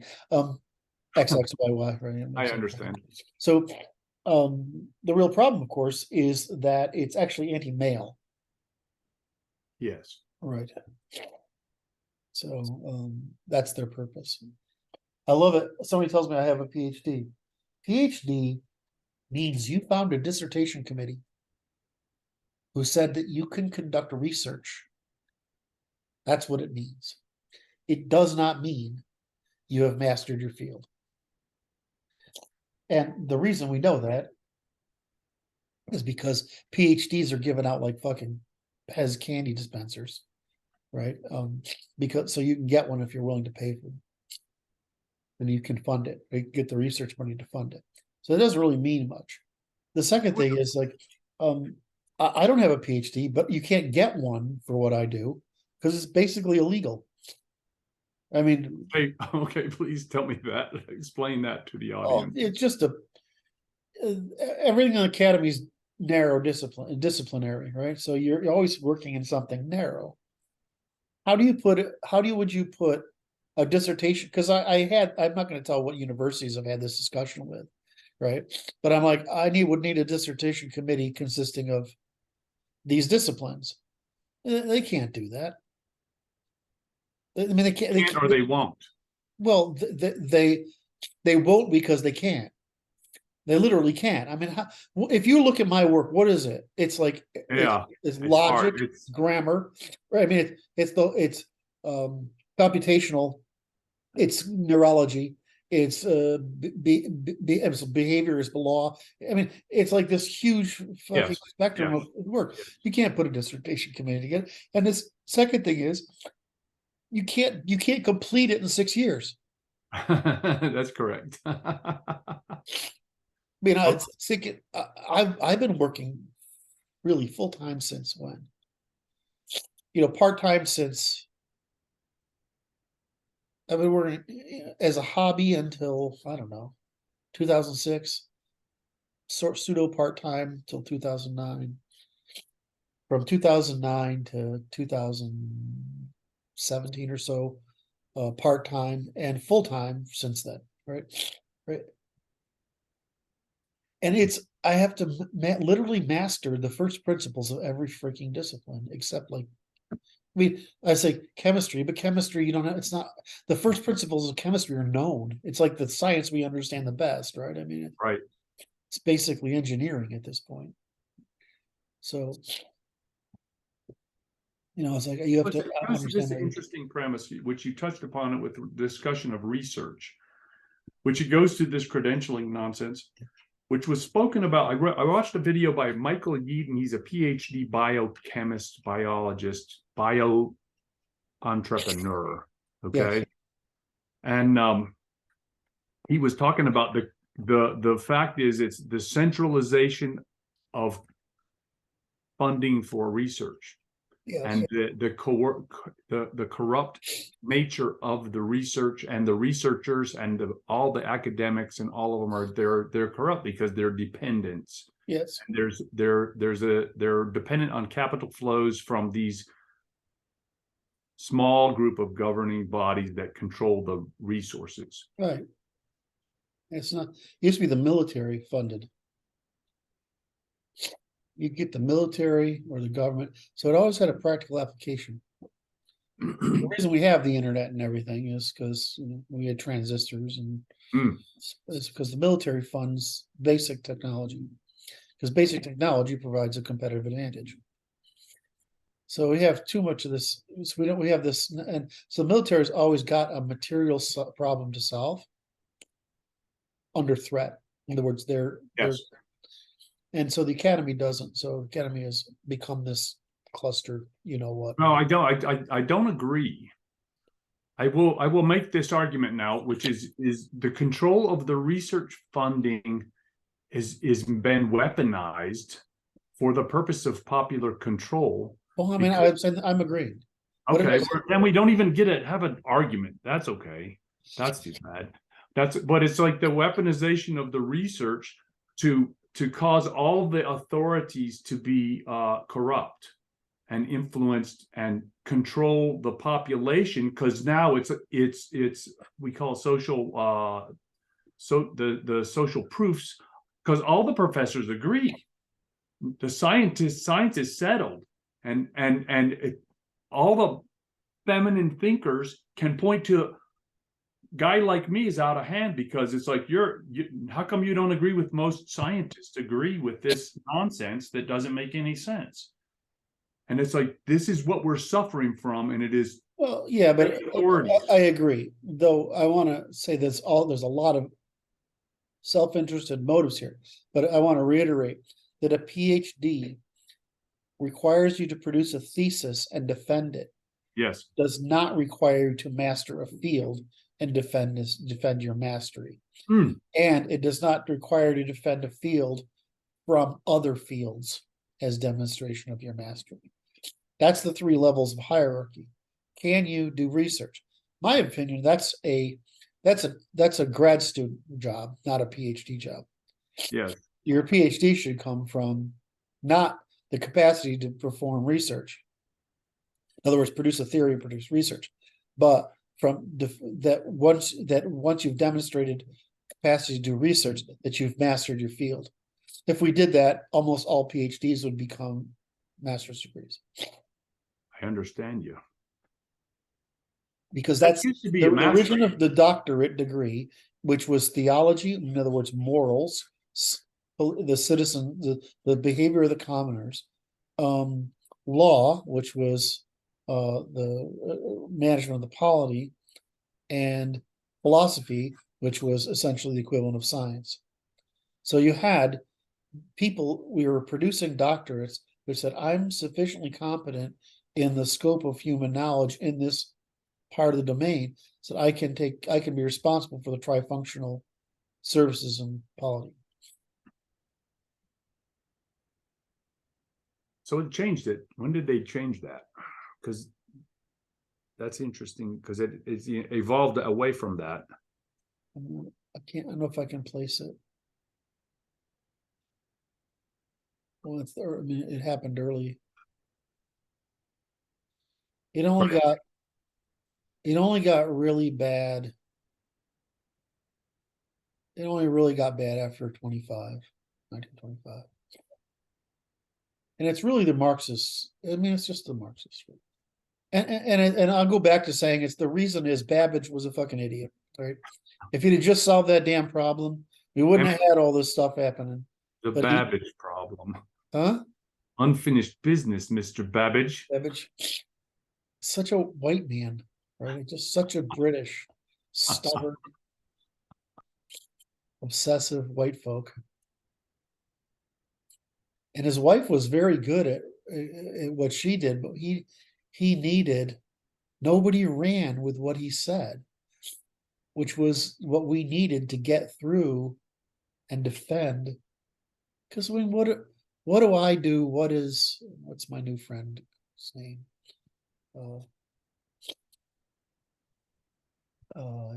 Dan McKinley. What those of us who do in computation is we frame the world as computation. This prohibits all this sophistry. You can't, it's hard to understand. I mean, I understand this. I know that Yasha Bach understands it, right? Mhm. It's not. I mean, I'm sure that I can only point out people I know that understand it. It's a small number of people, but Josh came to the same conclusion I did, and I think I'm not sure Wolfram has, but he understands the problem carefully, clearly. But you just can't. You get to this position where you're like, well, if you can't understand the difference between mathematics, which is basically language, and computation, which is basically action, you can't. You get this point where you can reverse the Descartes' revolution. Descartes' revolution restored mathematics to realism with his Cartesian model. Right. And so what happened is that we needed to go from that to computation. And what happened was, because that didn't happen, we saw the rise of mostly Jewish thinkers. There was an opportunity knocks. Right. They reverbalized mathematics. So that's why you get this problem with Einstein and Bohr and Cantor, is that they're talking about math as if it's words rather than gears in a clock. And so you get these useful analogies. Sorry, what's so funny? Oh, it just reminded me of the invention by Archimedes that they used to make the miles. Oh yes. What's the name of that thing? It's a pedometer or nodometer. Right. So the basic principles, you could, once you have that, it's like once you've redetached mathematics from reality, you can get Cantor's infinities, Bohr's "oh shut up, just calculate," Einstein's linguistic description of the world universe that's totally nothing to do with physics. Right? It's a language rather than a measurement system. And then what happens is, by the 1970s, all progress in physics basically stops. And so we're trying, the problem for our generation and the generation that follows is re-physicalizing physics and recomputationalizing mathematics. And right. I'm so worried that that's not going to happen, and this era of pseudoscience is just going to continue. I'm sorry, Kurt. Too few of us who. We're not in agreement. What? We're not in agreement. We're not in agreement. I'm having contention with you, Al. Oh my God! I know how this contest ends. I know how this contest ends, and it ends well. I'm waiting for the answer here. You're like, you're showing me the short skirt, but you're not, showing. It's like this. The issue is this: is it always darkest before the dawn, sir. Well, it's okay. Just have faith. You're very Christian. You're doing your job. No, I don't know, sir. I don't make such claims, but I do thank you for such an observation. It's kind. I say that you're very kind. Oh shit. So yeah. So though I was you were what? reflecting. I was reflecting upon these reverberations I've had with these thoughts that I've noticed in the social news network that brings me information. And I noticed this thing. It's like this. I heard that the bedevilment of Einstein and denigration of Einstein and by other people. And I'm like, well, that's out of the blue, right? And it's like, okay, and it's Well, there's always been a criticism of Einstein for two reasons. One is that he was standing on the shoulders of giants, right. and that he's really just saying, I mean, everybody is the result of Maxwell. I mean, that's the end result of it. And that a lot of the stuff he came up with was by others. That's sort of true, but nobody else got the frame of reference problem right. So that's a real innovation problem. Reference frame. You didn't get the right. So Einstein's contribution is the reference frame, which allows you to explain all these phenomena, right? And so, but they like to. But there's two things that happen. One is he's like the only Jewish guy that's good, and so there's like an Einstein industry to set him up as an example, right? And so there's the and then there's the fact that the people who are against that Einstein industry are trying to claim Einstein as, a fraud or whatever, because they're actually rebelling against the Einstein industry the way they're rebelling against the Holocaust industry. All right, so that's it's more of the excessive social promotion. Right. It's remember the part of critique is, remember, we have the undermining side of it, right? But we have the lionizing side. Okay. Which is called heaping undue praise. Okay, very good. So what they're doing with Einstein is they're heaping undue praise. Right. Just like with the Holocaust, they're heaping undue, right? Don't anybody misinterpret what I said. I'm not denying all this stuff, right? I'm just saying there's an industry called the Holocaust industry that's keeping this alive, and there's an industry that keeps. These are just social construction methods, right? I'm not. So you don't disagree with me. I don't want to talk about it. I'm just saying that. So wait, that wasn't that you were actually talking to me. I thought you were talking to the audience. I was talking to both of you. Both you and the audience. I can't believe you would say such a thing to me. It kind of hurts. All right. So I was trying to make a point there. So you were talking about undermining and he piling on. Right. So basically, the way you do the social construction, and I love this. The Mises Institute is the great at this, right? Mises is great. Rothbard is great. No, they're not. So what they do is, and it's the same thing when they promote individual thinkers instead of ideas. Right. So they personalize heaping undue praise, and they personalize undue undermining criticism, right? So personalization, this is part of the female method, right? Personalization. Mm-hmm. And so what the left will try to do is personalize an idea into an individual and then attack the individual. This is Trump. What? Trump. Of course. He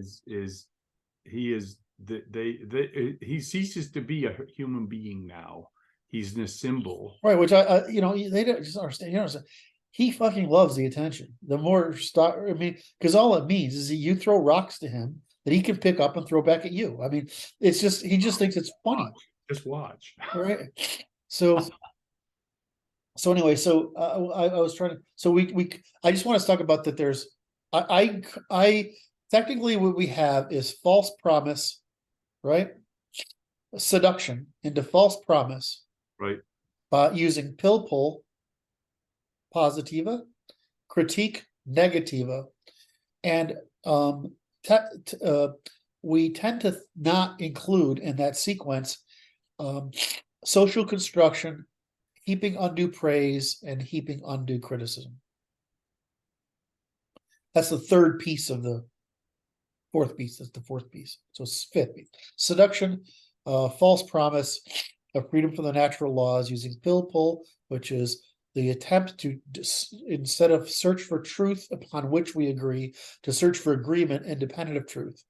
Criticism, critique, which is an attempt to undermine rather than propose an alternative solution that is worthy of equal criticism and analysis and criticism.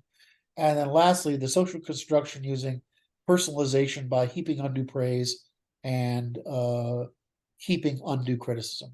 So there, in other words, these are a sequence of means of destroying the truth. So did I make that arc? I don't. That was good.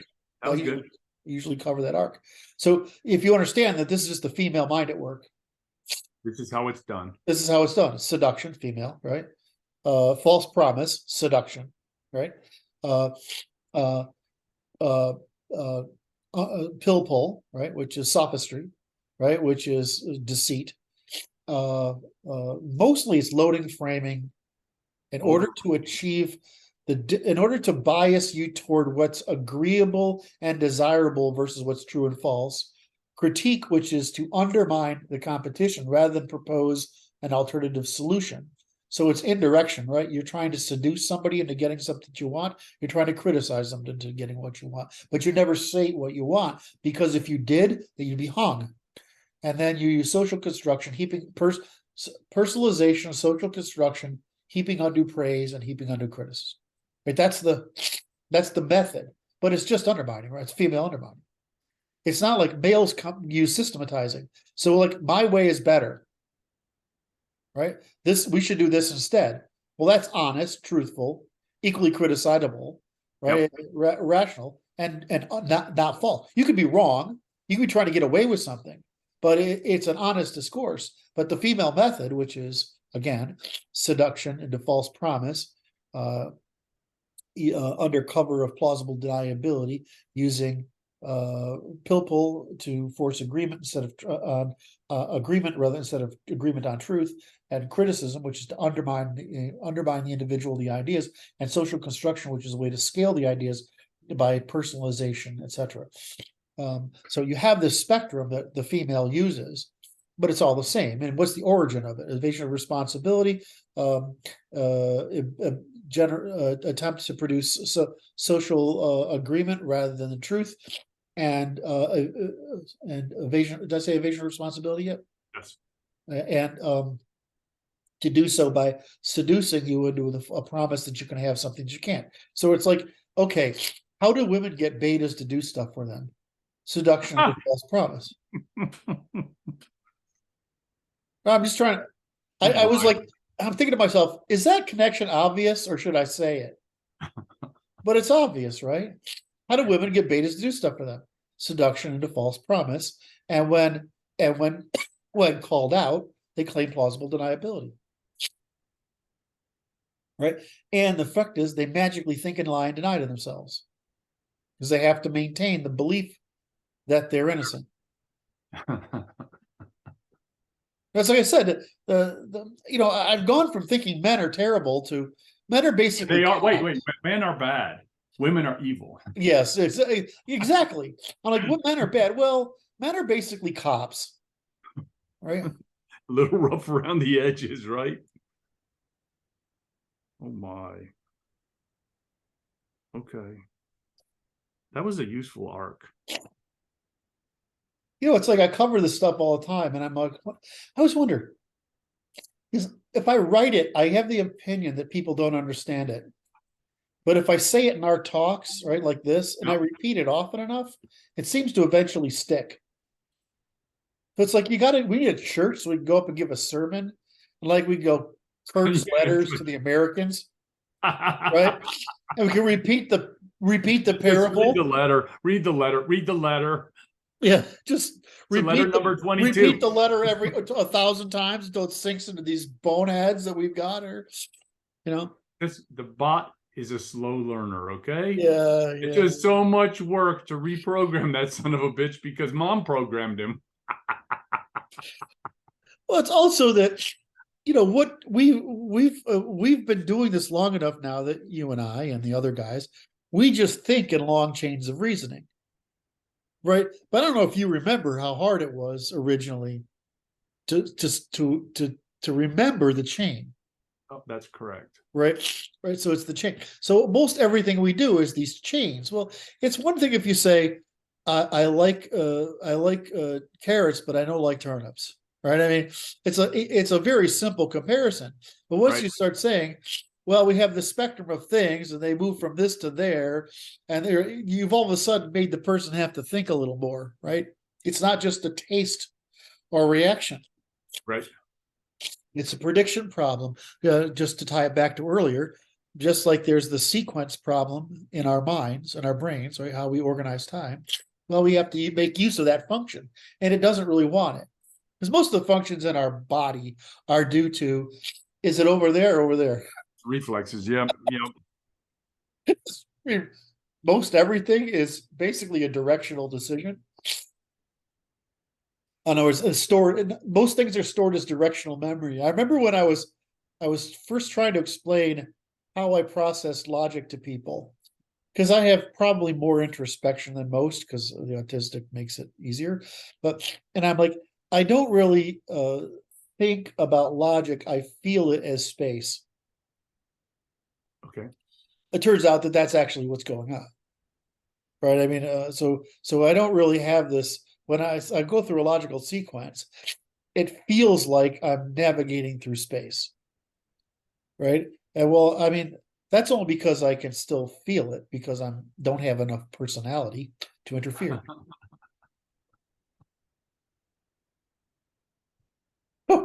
So now I understand. I'm like, of course, that's what it is. But it's we're everything we have is built of these primitives. Everything human is built on a very, very primitive. Like when I can't explain to people like, well, there's only 3 dimensions because if you'd had another dimension, then it would interfere with the previous ones, and you couldn't bring to a coherence. How am I fucking explain that to anybody, right? I mean, it's just not going to make sense, right? But it's true. But I mean, it's just hard to understand. Well, if you start to say everything in your head is stored as a sparse code, basically code or sparse. That keeps track of basically the direction of your whole body as it moves through space in a location, a place, location, in a sequence, right? And it's like, well, I mean, it's what a computer game does. I mean, back in the day when I wrote text computer games, like back in the 70s, right? Right. Right? It's like go north, right? Right. You start having this, the world becomes real because in this room you go north or you go west or whatever, and you drew your little map, and Right. right, that's what you did. But I mean, really, that's how stupid your brain is. It's just really very simple shit. It's just how does it is like the other thing that's fascinating is sort of this isn't real coffee, by the way. So if I'm speed talking, it's just natural. Right. So in your brain, we only have these. What's cool about the brain is if nature can make use of information in your brain, it does. So it can make use of chemicals, it can make use of pulses, frequencies, timing. I mean, it's fucking, Right. it's amazing. It's amazing what the brain does.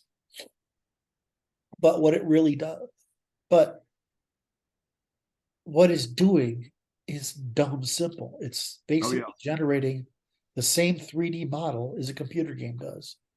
It's taking information and organizing it into 3-dimensional space. So you perceive, because we don't see what the world sees. No, you see what the camera sees. We know, right? Because the camera is a pretty good example, right?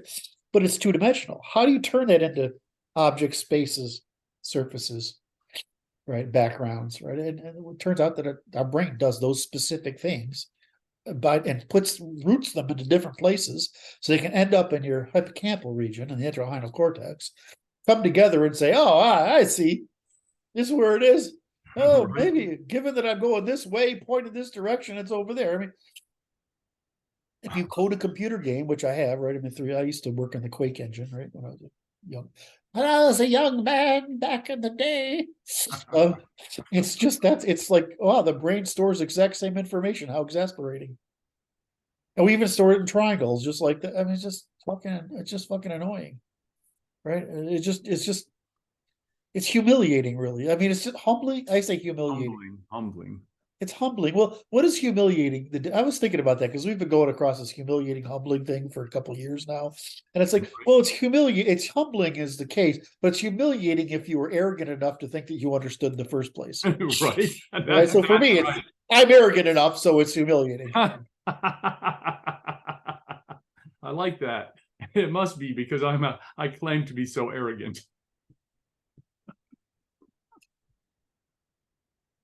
All right, brother. If we hit the 2 hour mark, you said you got something else you want to cover? Or are we done? No, I'm good. I'm good. I need to gather up some more steam. I enjoyed the conversation today. I did too. It's Very useful. And it was interesting to watch you parse out that last little letter to the Americans. That was good. I will. Do you remember being in church as a kid? That's a letter from Paul to the Corinthians. Right? And I was like, right. What the fuck is going on here? Like I vaguely get an idea, right? A vague idea. And I'm like, okay, I'm just going to open up the hymnal and read the hymns, right? I mean, because you can't figure out what's going on. But, the thing is, you repeat those things so many times, right? They begin to stick. And I feel like that's the problem we face is that I can write down the logic and have it be persistent, but people are thick. Oh yes, but it's like there's a intentionally so. Yes, it's so much work to get the message because it's transformative message.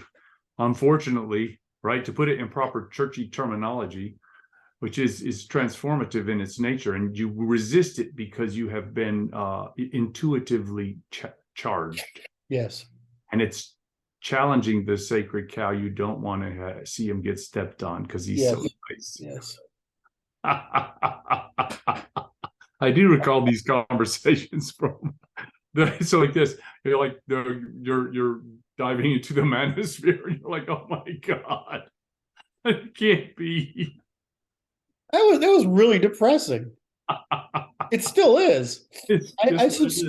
I know we both subscribe to these channels that show all these confessionals by women and the guys critiquing, right? We both look, and I still like, how are women not self-aware enough that they're crazy? That what they're saying sounds crazy. They can't imagine it. That they're what is interesting is it's the lack of internal consistencies in the arguments presented, and it's just right in front of you, and it's like she's just bald face. Just wow, that's impressive. My favorite one is I want to be a boss bitch, whatever. I'm self-confidence, but the answer is what they really want is daddy, and it's fucking insane. I mean, all of them, right? I mean, just can't, just nuts. And I want to see the best in people. That's one of my character flaws, right? So I will work to find the best in people, even if it's not there. Right. And so, with women, I always had women on a pedestal. So, because I love them, right? I mean, everyone should own one. Sorry, I just see if you were. That's it. That was the actual slap. I just see if I get a reaction out of you. But I love women, and so to learn this, because I didn't pay attention to the manosphere. It was fucking nonsense to me, right? And then you realize how bad it is. Like, oh, these poor fucking guys out there, and the poor fucking women. I mean, they're a mess. It's fucking chaos. They're being driven to it by the fake religion. It's just it's diabolical. That's the word I would use. Second twisted shit. All right, man. It's April 1st. We didn't play any April 1st jokes. No. Didn't happen. Like, subscribe, click the bell, leave comments. Tell me if you understood anything I said. I said, because I never know. Right. I look forward to watching this one because I'm going to write down that whole. I wrote it all in my book here. See right here. Oh, you're pretty good. I just keep notes because it's useful information popping out all the time. All right. I'll see you tomorrow. Love you, man. Bye-bye. Bye.